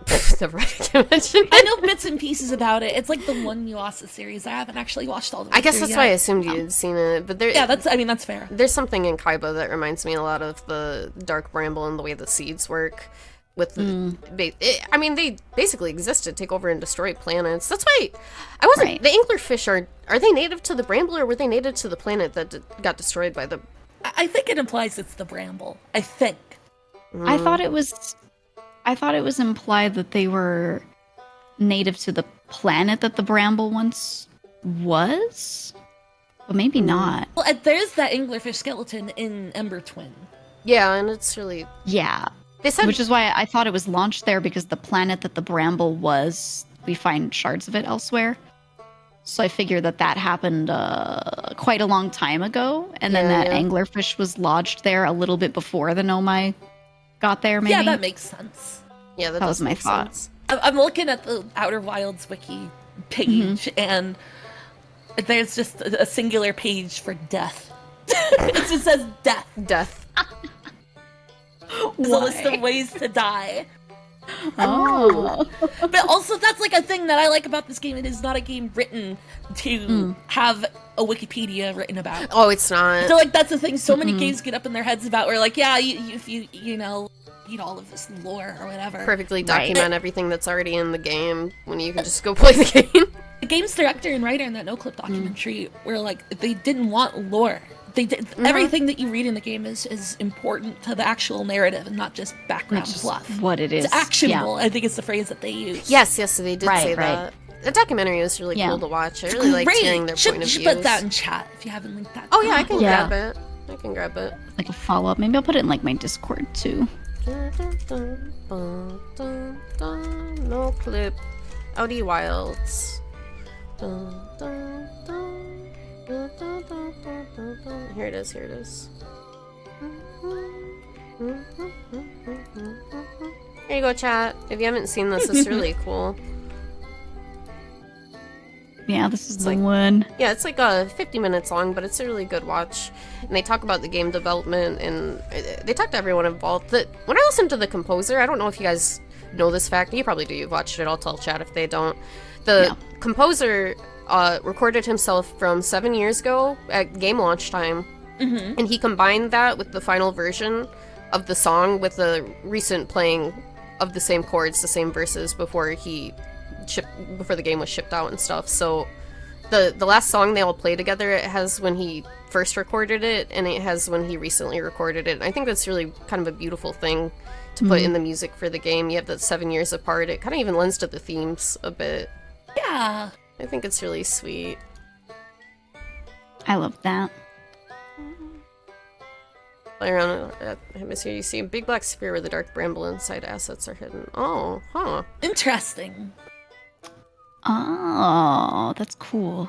It's this game, like, on a technical level is so interesting too. Like, It they go is. over it like really thoroughly in that documentary. It's Yeah. wild. Like, their emphasis on none of it is faked is interesting. Yeah, because That's they're not something faking any that's of the really- mechanics or physics. Right. They wanted it to be like as real as possible. And I liked that something that's really interesting is they were very limited in how they could have things load in. Like certain things had to always be loaded in if your ship was somewhere and then you were Yeah. somewhere else and then your scout was somewhere else. All of that had to be able to be loaded, which I think probably played into why they couldn't add like more to the planets and more of everything. 100%, yeah. Yeah, because imagine loading all of those areas and like this, none of this is even like it's all happening simultaneously. Everything's being calculated whether you're seeing it or not. So that's difficult. And like Brittle Hollow is just Yeah. always fully loaded in, because if you try to not have it be fully loaded in, then you can't get all of the stuff that's happening to it where it's constantly changing to even happen at all. So it's Yeah. like Because you know, they're kind of a rough constantly thing. they're constantly running the physics engine and the orbital dynamics and stuff when it's going on. It's the same thing with their viewing it or not, whether it's being processed. But It's amazing it doesn't Right. get fucky more often. I feel like Right? it was like it Yeah. maybe shitted up once or twice the entire time I played it. Like it's something like broke just ever so slightly, nothing like totally game ruining. That's honestly a great part of the time loop. Like, it helps them so much because they're constantly every couple of like chunks of minutes they're going and resetting like all of that, right? Yeah, it doesn't have to. So it doesn't get too overloaded. long. Exactly. Yeah. Exactly. Yeah. I think that's great. So, some things change, but a lot of it is just the same stuff going back and happening again. So if it gets a little fucky, like it won't stay that way. I think it's really nice. Yeah, and then Oishi just mentioned too, they tried to make an achievement for having your scout, and your ship on different planets, but I think they said they couldn't do that because of the rendering or something. Because there's no achievement for it, right? Or they said they couldn't do that. I don't remember exactly. I watched it last week. I'm not sure. Yeah, I don't know. Maybe they just didn't want to encourage it. I think it's still possible, but they just didn't want you like going out of your way to do that. Because if someone has a bad PC, like, oh yeah, it's not going to work. Itself. I was gonna try to get it to run on my Steam Deck, but then I was just like, oh, I want to play this at PC. It doesn't feel right on my Steam Deck. Yeah, that's fair. Yeah. The publisher told them no. Oh, that makes sense. Okay. I get that. What if you want to crush the game for funsies and get a little funny achievement? The suits hate it. The suits hate it, and they don't want us to have that. The man's keeping them down. I get it though. It makes sense, especially for a console port. Yeah. Sad though. No fun allowed. I need to break somebody's PS5 with my physics engine, It's not fair. Getting someone to rage quit, it's essential. What are all of the achievements? I know the Sun Station landing one, but I really want to try the one where you complete the game in one loop. Like you start a new journey and go right for it. Yeah, I'd like to try that. I like that. Let me see. Some of them are hidden. I went achievement hunting for some of them, but it was the ones that I could see. Let me see. True achievements. Did I see the inside of Ash Twin without taking out the warp core? I don't think I did myself, no, but we were talking about that a little bit earlier. There's one where you have to land that little model rocket up on the moon. I saw that How one. the fuck you do that? That seems hard as hell. No, it's doable. I did that one. It's I'd say it's easier than landing on the Sun Station. It's Really? You basically just need to get it out to a certain distance. You can sort of I was just counting the seconds to figure it out. And then just wait for the Adel Rock to pass by, and you can sort of get it on there. Oh, okay. Also, apparently there's an achievement for crashing it into the sun or the Hollow's lantern. The little one? Yeah. No, he's just a little guy. I don't want to launch him in the sun. No. Too bad. You're gonna do it because you want 100%. I don't think I've never 100%ed a game. Really? Yeah, Really? It's not really my thing. That's not why I really engage with games that much. But I won't lie that I do want the achievements in this a little bit, but I'm not sure if I can get all of them. I want all the Sekiro achievements. Fun. Enter Giant's deep ocean fast enough to break through the current, like yourself. So if you can get that 5k meters per second velocity and aim at the core, you can actually just get through without using the cyclone. Yeah, I want to try that one shit. too. Someone in my chat did that. Yeah, Always Armor did it the other day. I want to try. You have to go 20,000 kilometers per second or something. This one says 5k, but I don't know. I feel like it's a lot. You hit it at 20k. Oh, okay. I remember doing this one, but I don't know what speed I was going at. I was just fucking gunning it. It's cool that you can do that at all. I really thought the only way down was the Cyclone, tornado. Yeah. But it's cool Cyclone. that the physics are engaged that much that it's even able to run just fucking blasting into it. It's cool. It's really cool. Yeah. Die Hard. What a video game. You can also great video game. You can bring back the warp core to the museum too. Yeah. From Ash Twin Project. Die within. Just show it to him. Look, guys. Look what I got. Look what I got. Die within 60 seconds is a fun one. What do you do? Just stand on the fire? Yeah, that's usually the way people do it. I never killed myself in the main fire, which is probably why I had so much trouble with that DLC puzzle. Yeah, I remember that. Like, you could not figure out a way to not get woken up by those alarms. You gotta die. I was so mad. Have to kill yourself now. The next morning, I was like, I would have had that in 10 minutes at most if I was awake, but I was not awake. I was gaming too hard that day. And then I just spent the whole day afterwards randomly crying because I listened to the soundtrack. I was Oomphy debuffed. I was a poor woman who's Oomphy debuffed. She immediately threw herself in the fire first. That's amazing. That's a good way to go. Oh my god. Some people's brains, you know? I did say I had to be brain dead specifically. I wasn't saying dead. I said brain dead, and I don't know why. I was convinced it was specifically killing your brain. Yeah, I wanted that light turned off really badly. Oh, I see, I see. I remember you walking around in circles and you're just like, how do I kill my brain? I wanted to know. You're like, how can I actually just kill it off? Like in the simulation, you're like trying to figure out how to do it. I couldn't do it. I was so mad when I realized what I had to do. Funny. I need to, yeah, for some reason I thought I needed 2 artifacts at one point too. That made no sense. I think I was just grasping for straws. I just honed in on brain dead. I don't know. I would have had it if I was awake. I know I would have. I did feel smart with all the other puzzles though. I was really happy my chat didn't backseat me from the puzzle solving and piecing stuff together. Like the game took me a lot longer than both of you, it sounds like, but I had a really nice time actually solving it myself and taking my time with it.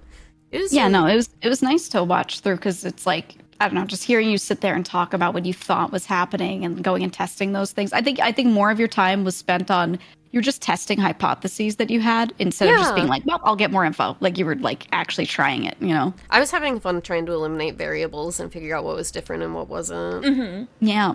You were pleased by how little chat hinted. Me too. I was very happy everyone was nice. Was I too maniacal in this one? What is this awful noise I made? What is this? I'm gonna watch it. Did this work? Oh, it's when you realized. I think I cackled. I'm gonna hear myself on Yes. stream. I remember this. That really, dude, holy shit, that is a cackle. Would work There's eventually, no you other word for stupid that. fuckers. I really do cackle. I do sound like a witch. Oh my god! That's me solving it and just getting brain blasted. Oh, Gotta bring that's back so the funny. evil characters tag on Twitch just for you. I use evil. I do use evil. Characters. I use evil. There used to be one called evil characters. That's what I had missed too. it. I miss it too when evil fills the void, I guess.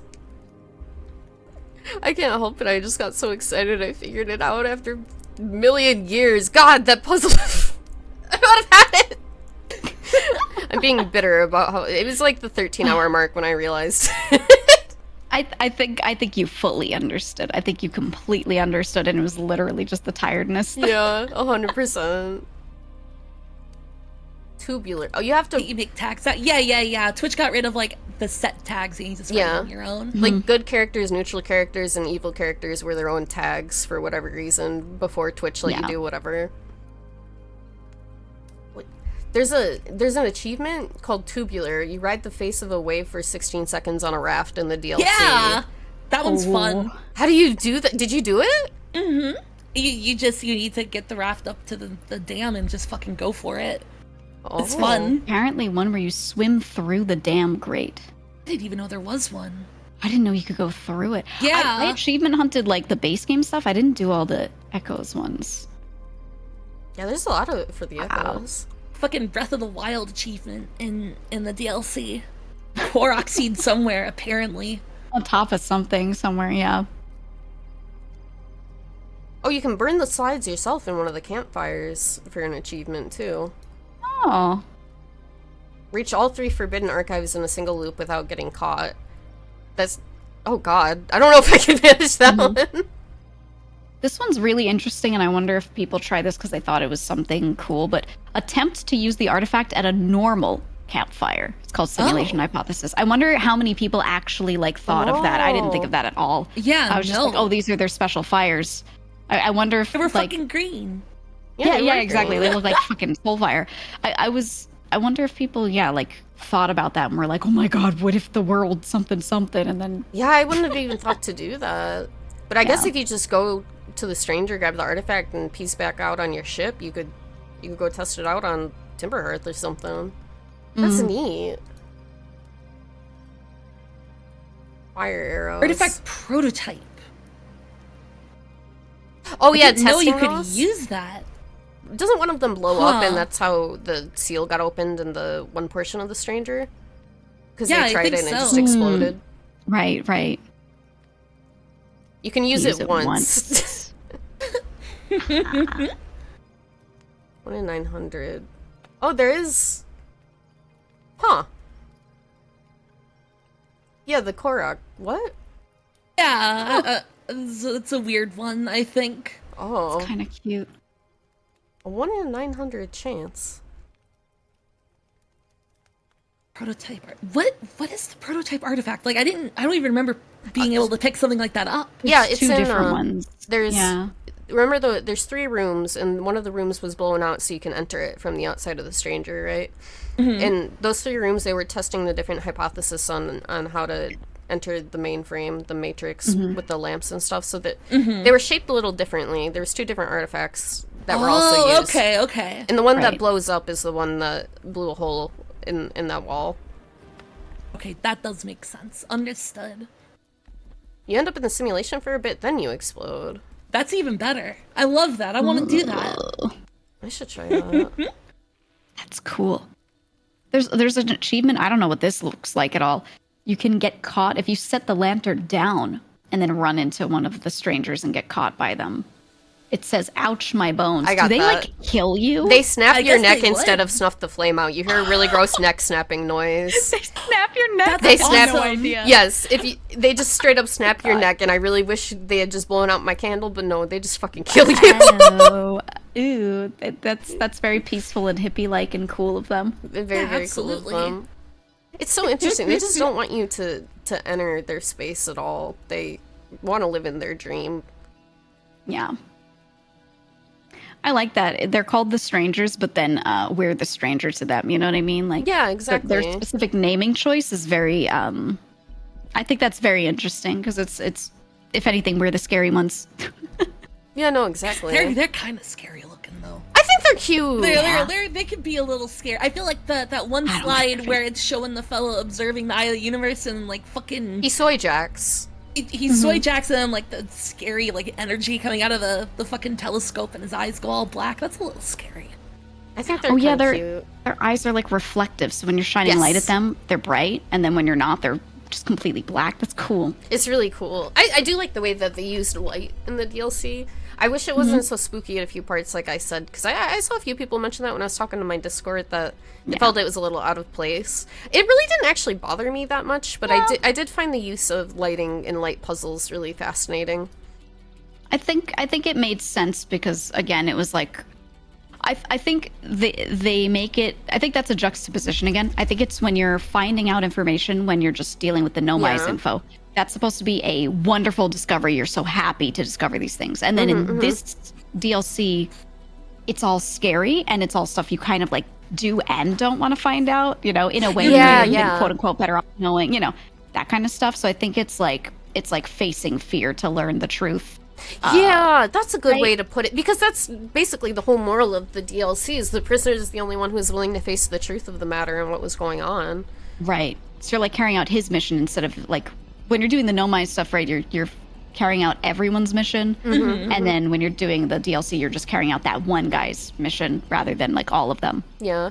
I did get kind of aggressive as a prisoner because I thought that he trapped me in the Yeah, I coffin. remember that. Oh my god. I felt so bad afterwards that they took the elevator without me. Bitch trapped me. I was so mad.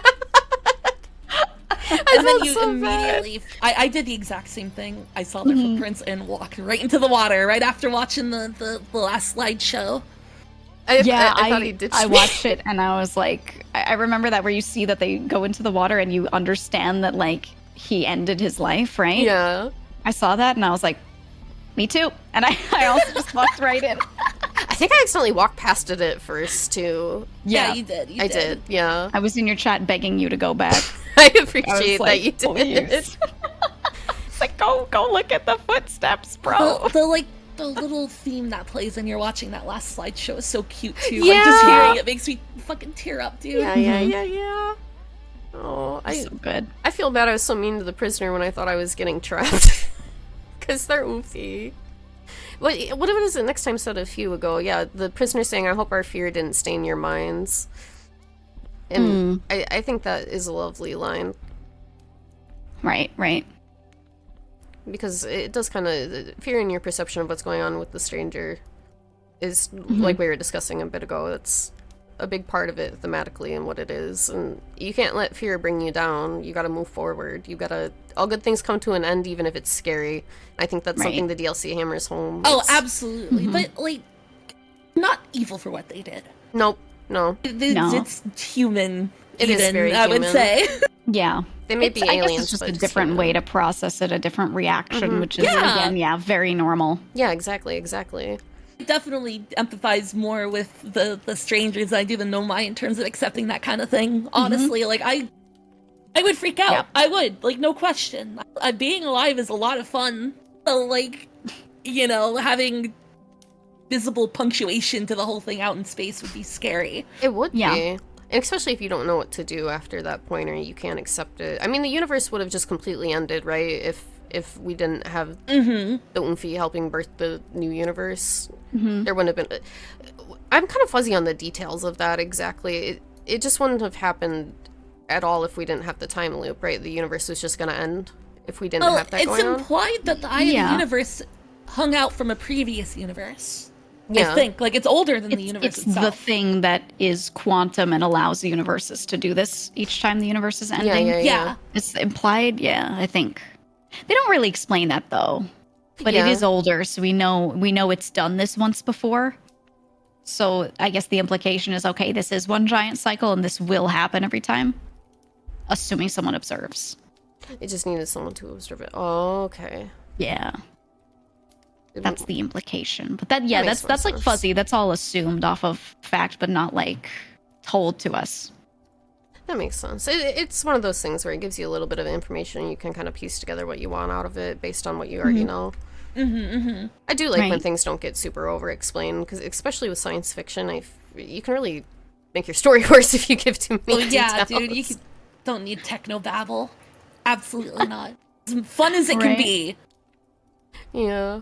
If you don't observe the Eye of the Universe, the game turns into Iron Lung. What is Iron Lung? People have been talking about it a lot. I hate that fucking game. Yeah. I was curious about it, and I wanted to watch a playthrough because it was like apparently a very short game, and I just didn't have any desire to like really play it after reading about it.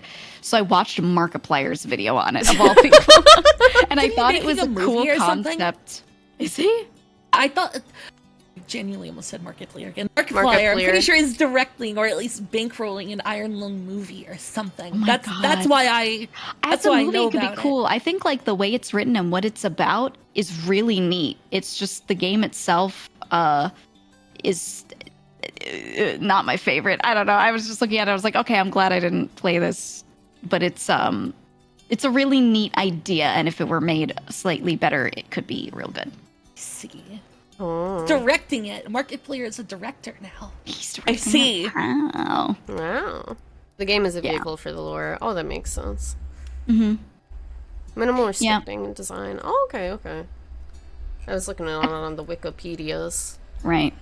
I think the lore is very cool. I think it's like what it's built on is very neat, and then it's just a simple game that doesn't do much for me because I'm like I don't like horror enough, I think, to like see through a game that's like, you know, primitively made for that. So Yeah, I get that. I was You like, love let's- I felt happy that I saw it, like watched it and like read about it. I was like, that's pretty neat. And I think I hope they do make more off of it, definitely, because like it seems cool.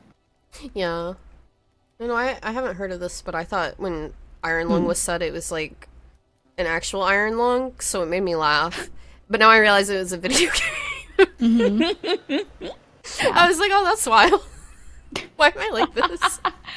Yeah, Markiplier went into an iron lung for 10 days just to see what it was like. Just to see what it was like. If you have some fear of enclosed spaces, if not its regular photo game. Yeah, claustrophobia is a pretty big fear. I could see why that might be spooky to some people. It doesn't look that scary at a glance to me, but you know. No, it's all done with like sounds and then Sound design, yeah. Yeah, you're in a submarine and you're just taking pictures. There are no windows on your sub. So you take the occasional picture and just see what's out there. And occasionally there's some things that you see that are like weird and they get weirder and you're like, oh no. And then you hear sounds after having seen like those pictures. So, you know, I need to walk away from the picture to keep the sub moving. So it's good suspense building. I think it's like really well made in that way. That makes sense. Yeah. Oh, and look at this. Primal Zen chat. Remembered another Outer Wilds Easter egg. If you stay on the title screen, all the stars gradually supernova and the logo drifts apart. Does it so really? huge. I didn't know really that. cool. Yeah, it does. I remember watching someone put up a video of like there's like a speed through where they just kind of like they recorded the screen for a while and then you could just like watch it drift because they sped it up a ton. Oh, I want to see it. Let me find it. I will happily put it on screen because I didn't know that would happen. Oceans Is it on a of blood. Is it on a 22-minute loop when it explodes on the title screen too? It'd be really cute. I don't know what the loop is here. It This is. one's a 4-minute video. So you like click through that easily. There we go. And then I put it up on screen. Window capture. Good enough. I scoot us down. Let me see, 21 minutes elapsed, 25 plus minutes. Oh yeah, it looks like at some point it does kind of stop and like the sky is dark because there's just no stars left. But it looks like the last stars are done exploding by the time it would happen in game 2. Oh. It's really clever. How cute. I like that. Yeah, Try to some make this Family Guy space. funny moments. Yeah, of course, dude. Fart reverb noise right now. There you go. I won't put that on my channel because it would scare me too much.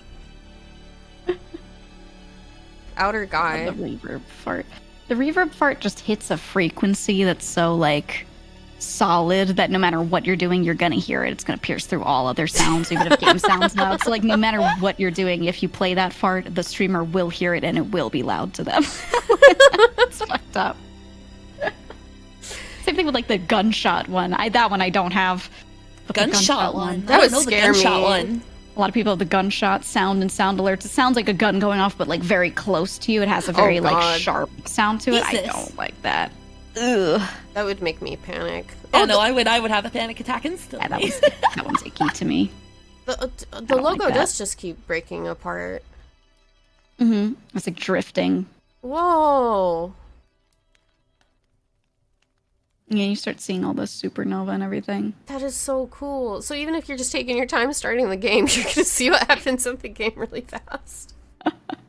Actually, yeah. I wonder if anyone. This must have happened to someone, but I wonder if anyone like did this and then looked at it and was like, "Does this mean something?" And it like clued them in. Yeah. Oh, I've heard the Sky, door like, eventually that goes dark. I do know the noise that sounds like somebody is knocking a door right behind your ear. Oh, that one freaks me the fuck out every time. Alice has that one, and it also always scares me if I'm watching her and I start hearing the knocking. I fucking live on my own in my own fucking apartment. I still get scared by that shit. Planet 3 is kind of... Yeah, that's true too, isn't it? Darker. Title streams for some yeah, no. I wonder what streamers, streamers do that. Yeah, who the fuck would do that? That's stupid. Yeah, there is something orbiting the O in Outer Wilds.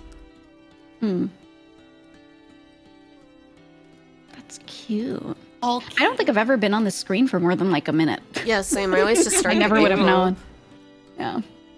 The last star slowly fades into black sky. Oh,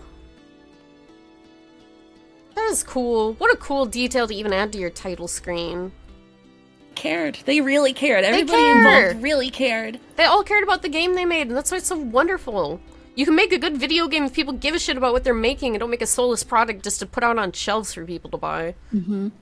I feel like more games would end up this route if they hired people in and gave them normal work hours and let them 100%. build a game at some sort of pace. Like, I feel like so many Absolutely. more games would come out with this level, maybe not exactly, but, you know, this level of passion put into it if they just had normal working conditions and weren't Also, crunching. 100%. I think Yeah. also the people who worked on this game aren't just fans of video games. I feel like if a video game is made by people who've only played video games, it shows. But like the person who wrote this game obviously watched movies and read books and stuff. So like it actually has some thematic have to. depth. Yeah, Right. you gotta know at least a little more than one medium, to make a compelling story. I feel that way think. about art too, as a medium. Like, Yeah, if you're somebody who absolutely. draws a lot, you really need to watch like movies and TV and actual photography, and not just watching Yeah. like anime and whatever. Yep. If that's what you draw, I think that's important. Yeah, you're like your perception of art and jokes, even everything is going to be like different depending on what your experience with those things are. Yeah, 'Cause they're just exactly. a combination of that. Yeah. A video game is made by someone who's never played a video game. It also shows, and it sucks. So that is true. Yeah. Yeah. It always absolutely. ends up being made like a movie, Yeah. but like without the interactivity element. So it's like dead in the water because people just want to interact with it. yeah. Yeah.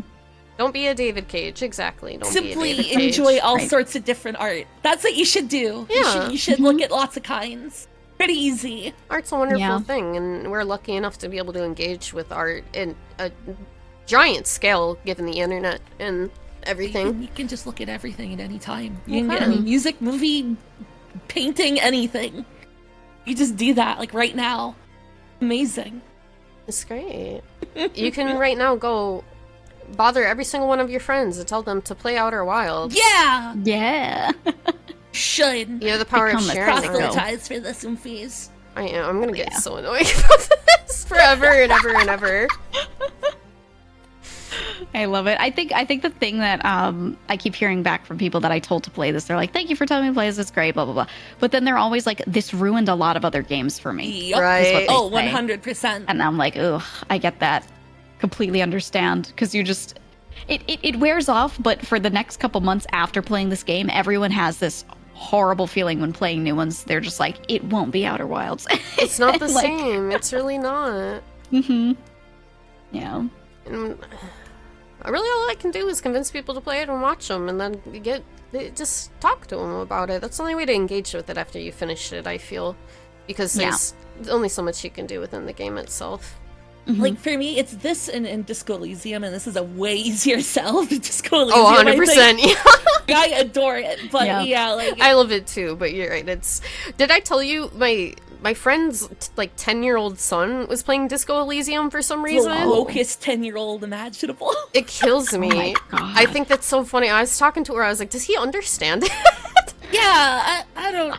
He had like 4 hours in Art's or nice. I something. bet he likes the art. Looks nice. He's afraid of tax fraud and plays chess and thinks that all of his friends who like anime have bad taste because his mom is an anime boomer. Okay, maybe no. this kid's actually cool as shit. Wait a minute. This child Coolest sounds like you. 10-year-old alive. Yeah, I was about to say. I understand them. I really do. Wonder what the Some kid's of these fucking. games that I end think up I was reading also about. afraid of committing tax fraud as a kid. Like, I was afraid that if I didn't pay sales tax correctly, I could get in trouble. Oh my, of course Pretty you sure. did. Yeah. Oh. Terminal fear of getting in trouble. You know? Yeah, I get it. I get it. I was always afraid of being in trouble too, but I don't think I thought about taxes for a very long time. Not the most common thing for a kid to worry about, to be honest. They usually have yeah. other worries. It was a bit funny though. I had to bring that up because you brought up Disco Elysium. But I love that game too. But that game has a lot of replayability because you can do different things even if you solve Yeah, the every mystery and time I stuff. see somebody play it, I see dialogue I haven't seen, and I've replayed it like fucking 4 times. It's really kind of interesting. wild. I wanted to wait a while to replay it. I started a second run in like January, but then I kept dying immediately because I was letting Harry do a lot of drugs and alcohol. Because in my first playthrough, I felt really bad about that man being enabled. So I didn't let him drink once. I didn't let him do any drugs, and I accidentally made him shave himself, and it was really scary. He is scary without the beard. It doesn't work for him. It doesn't work for him at all. You did the same thing. I just felt bad. I like couldn't get myself to make him worse. Only becomes worse. Only becomes Oh, worse. God. Yeah, Henna of Nancy Reagan. No, no, no. I hate that. I've been kind of, Oh my Leon, God. Leon. We know about him. He doesn't need to be brought up. I It's really fine. hope the Outer Wilds developers get to make something new. Me I want them too. to make something. If they just apply Yeah. the same sensibilities and skill to something different, it could be just as beautiful, even if it's Oh, not like the same 100%. themes. I want it very badly. I think they are hiring people to develop something maybe of even a bigger cool. scale, which is really cool. I think. They made such a great game, and I can't believe that it would be like a one-hit wonder situation. I definitely think they're going to make more games that are very well-designed and memorable. At least that's my hope.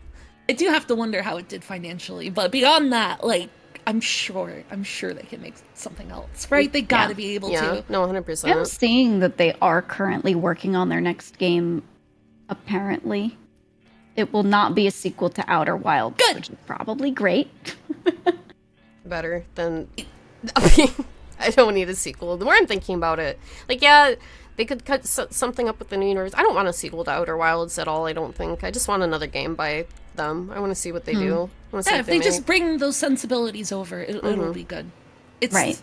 They understand, like the person writing this game especially obviously has like a life philosophy that's interesting. Yeah. And they project it into the game in a really cool way, I think. Yeah, Right. yeah. Outer Wilds like genre suit. I don't know if that could be a thing. It has to be backed up by good writing, and that's rare. Definitely. I think that's I was gonna say I think that's actual scarcity. Like if there were a lot of really good writers that made games pop like this, they would get hired more and they'd be doing this more. Yeah. If that sold games, then Where they then learned all that the would wrong be lessons. done. No. That's scary. I don't want to think about someone making a game where they learn all the wrong lessons. They try to make it like Outer Wilds, and it's just dog shit. God. I did think it was very charming, though. It was the main game guys who made this for Class's sister who did the writing, and that they used to work on stories together a lot when they were younger. They said that in the Yeah. No Clip documentary, and it made it more charming. Made it feel really comfy when I thought about it. Right. Metroid Brainia. Oh yeah, we did get a question about Please Metroid ban Brainia. them. Please ban them. They're the worst hate things I've that. ever read in my life. Jesus fucking Christ. Brainia. Mods decapitate that. Oh wait. Metroid Brainia. I mean, yeah, you're a mod. You can do whatever you want, man. There you go. hate it. So proud of you. Finally I get to swing the sword. For so long. I bought Tunic Dashi. I bought that on sale because someone recommended it after the Outer Wilds streams, and I was like, yeah, you know what? Why not? Yeah. It looks good. I wasn't sure if I was going to play it on stream or not, but I have a Steam Deck, so I'm like tempted to just sit in bed and play it. I really need some games to play offline because I've been streaming most of the games I'm interested in recently. That's how I feel too. Yeah. I'm going to go back and play. For me, JRPGs are the things that I Off-stream. never stream. Yeah, me too. Those are off stream only. That's the stuff I've been going back to. That's what I usually play in my off time, but I just want to play Sekiro, and then I'm done with Outer Wilds, so all I can do is sit here and think about Outer Wilds. I can't play Yeah. it again. Play Sekiro while you're playing it. You're just thinking about Outer Wilds. That's what was happening. Playing two really good games at once is really difficult, you know? It's hard. Yep. Because they were occupying, one half of my brain at the same time, and I was going crazy. Oh, someone mentioned Pentiment. I've heard a lot of good things about Pentiment. Oh, what's that? Tell me about it. It's like I think it's like a 14th century, is it a VN? Calling it a VN? I don't know. It's really interesting seeing, though, people saying that the writing is reminiscent of Disco Elysium, which is how it was sold to me. Oh. Have you played? VNs are getting crazy with kind of breaking out of standard VN structure. Yeah, like Hypnospace Outlaw. Incredible VN. Yeah. Incredible. I've been telling people to play 13 Sentinels. I love You just 13 win. Sentinels, but you Did they also put can't that on talk PC about yet? it at all. Yeah. That one's solid. It's a good Much time. better I than think I it's thought it was on. gonna be. I think it's on PC now. I mean, I think Yeah. you might enjoy it, because it's kind of a love letter to just science fiction genre tropes in a good way. In a good way. I wouldn't say it's in a bad way. It's a fun game, but you can't really Yeah. talk about it at all because it's another one of those. You get information, you can do it in different orders and piece it together. But it's a fun game. I liked it. The gameplay isn't all that. There's like some mech gameplay, and it's fine. Yeah. But it's not like it wasn't the main sell for me by any means. It's vanillaware, I believe. So the art is really, really pretty. It's got some really nice art to it. It isn't on PC, but it's on Switch emulator on PC. There you go. Oh, okay. I mean, I could just get it on my Switch. I got one of those. I think I got it for PS4. My friend bought it for me because he liked the game so much. He's like, here you go, you should play this. And I was like, okay. He almost offered to just drive it and give me, like, his copy to play. But he was like, never mind, I'll just buy it for you. I was like, okay, okay. Why not then? But I had a good time with that game. I would recommend it if you guys are interested in 13 Sentinels at all. Yeah. It was a fun game. I'm gonna look through my list. Outer Wilds What a is great. fucking great video game, you know? Thank you for telling me to play it.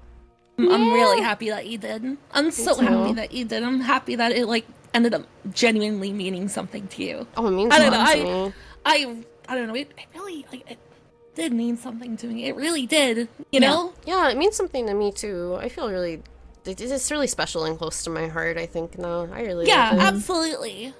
It's I've been like telling if I have a friend who's in like a weird spot in their life, I tell them to play this game. Yeah. Oh God. Yeah. That's It might be a good little thing to do. over emotional for some people at that moment, but I think it's a good thing. I do too. You know. I think that's a Yeah. really good thing to do. Happy to be mentally ill about it. So true. Yeah. Oh yeah. I'm so happy to be mentally ill about Outer Wilds. Mm-hmm. Is there anything else you guys want Love to it. talk about, or do you want to wrap up? I think wrapping up wouldn't be the worst Wrapping idea. up now is good. Yeah, this is I feel like we perfect talked through timing. so much of it. Yeah. We've been talking about a lot of video game, and I've had a really wonderful Yeah. time. Fucking And video games are so. There's so many good video There games are. out there. All people are like, video games suck now. All They they, don't. do, they just play They fucking literally AAA don't. garbage, and that's it. that's all they play. They don't give anything Of else course, a they chance. think video games suck. Because Yeah. those ones do suck. They're like, man, why is the new Call of Duty not doing it for me? And I'm like, I wonder why. oh It's the yeah. 90th version of it again. Yeah. Is there anything you guys wanna pitch for yourself, or talk about what you're doing the next week? What am I Trying to doing? think. I'm gonna try and see if I can finish Obra Dinn on stream. I'm gonna do a vote in my server and see if they want me to finish that on stream or in like just Discord or something. But that's a good one I've been showing. So if anyone, I recommend you all play it. But if anyone's definitely not gonna play it, you can watch me play through it. You can go to my VOD. Hell yeah. Yeah. It's I'm solid. doing the RE7 DLC next week. And Ooh. VCAT at some point with Mimi. Yeah, we'll plan that out. And then, Oh yeah. so chat Unfies now. Tomorrow I'm being forced at gunpoint to play Ace Combat 5. Oh, nice. I don't want to. Hell yeah. I do not want to play Ace Combat. I'm going to for you all. Yes, you do. Yes, you do. That's rough, buddy. It is. I'm so sorry. So I'll be doing that at the same time as my regular streams at 1 p.m. PDT, and then Oh, I'll have yeah. my schedule up for the rest of the week tomorrow evening. Because now I'm a schedule fella. Yeah, I'm me too. scheduling now. But yeah, thank you guys so much for hanging out with me. Yeah, to thank do you the stream. Yeah. Thank you for like coming up with Thank the you. idea. I'm so happy that we could chat about it. We could talk to chat about it. I love Outer Wilds. I love it. It's my personal Quest 64. It is true. It is. It's fair. I'm pretty Completely sure fair. at least Ace Combat is actually fun, is the thing. Yeah, I don't know if Quest 64 was fun. No, Quest 64 is... Yeah. I wanted to sleep for a week after beating it. You wanted to sleep for a week. It's weird because it's like a 25% complete game at best. At best. So weird. It's actually soul sucking. Ah. Oh yeah. I mean, I'm happy I did it. It was an experience. I'm proud of you for doing that. Grape is playing Sekiro today, and because I have two girls FCs Yes. with me, if you guys are okay with raiding Grape, Absolutely more course. than okay with it. okay, then we can raid Grape. Everybody, chat, thank you so much for hanging out today. I hope you had a good time with Mint Gigo and me. I had fun. This was fun. It was a good time. Yeah. Thank you for the invite. Yeah, I thank you for appreciate it. hanging. But we are going to raid Grape. I Hell will yeah. see you guys sometime tomorrow. I'm streaming tomorrow. I just said that. Yeah, you totally. What were you streaming tomorrow? Ace Combat. Ace right, Combat. Yeah. Right, with the gun to your head. It's Got gun it. to my head, yeah. She's already trying to erase it in her mind. And with the explosion gif? Yeah, okay. Ooh. Yeah, hold on, I got Explosion you. gif. It was really tiny! I'll do it again. Love Where that. is it? It didn't work a second time. That's okay. Absolutely We wicked. exploded. We all died on our way back to our home planet. The Can't end. believe they died. Oh man, that's crazy. That's so crazy. That's twisted. That's Oh man. Thank you guys again for joining in chat. You have a good rest of your day, good rest of your night. Whatever time it is for you guys, it's time for us to go relax. I hope you have a good one, everybody. Bye-bye. Bye. Bye. Bye. Bye. Bye. Bye. Stop stream.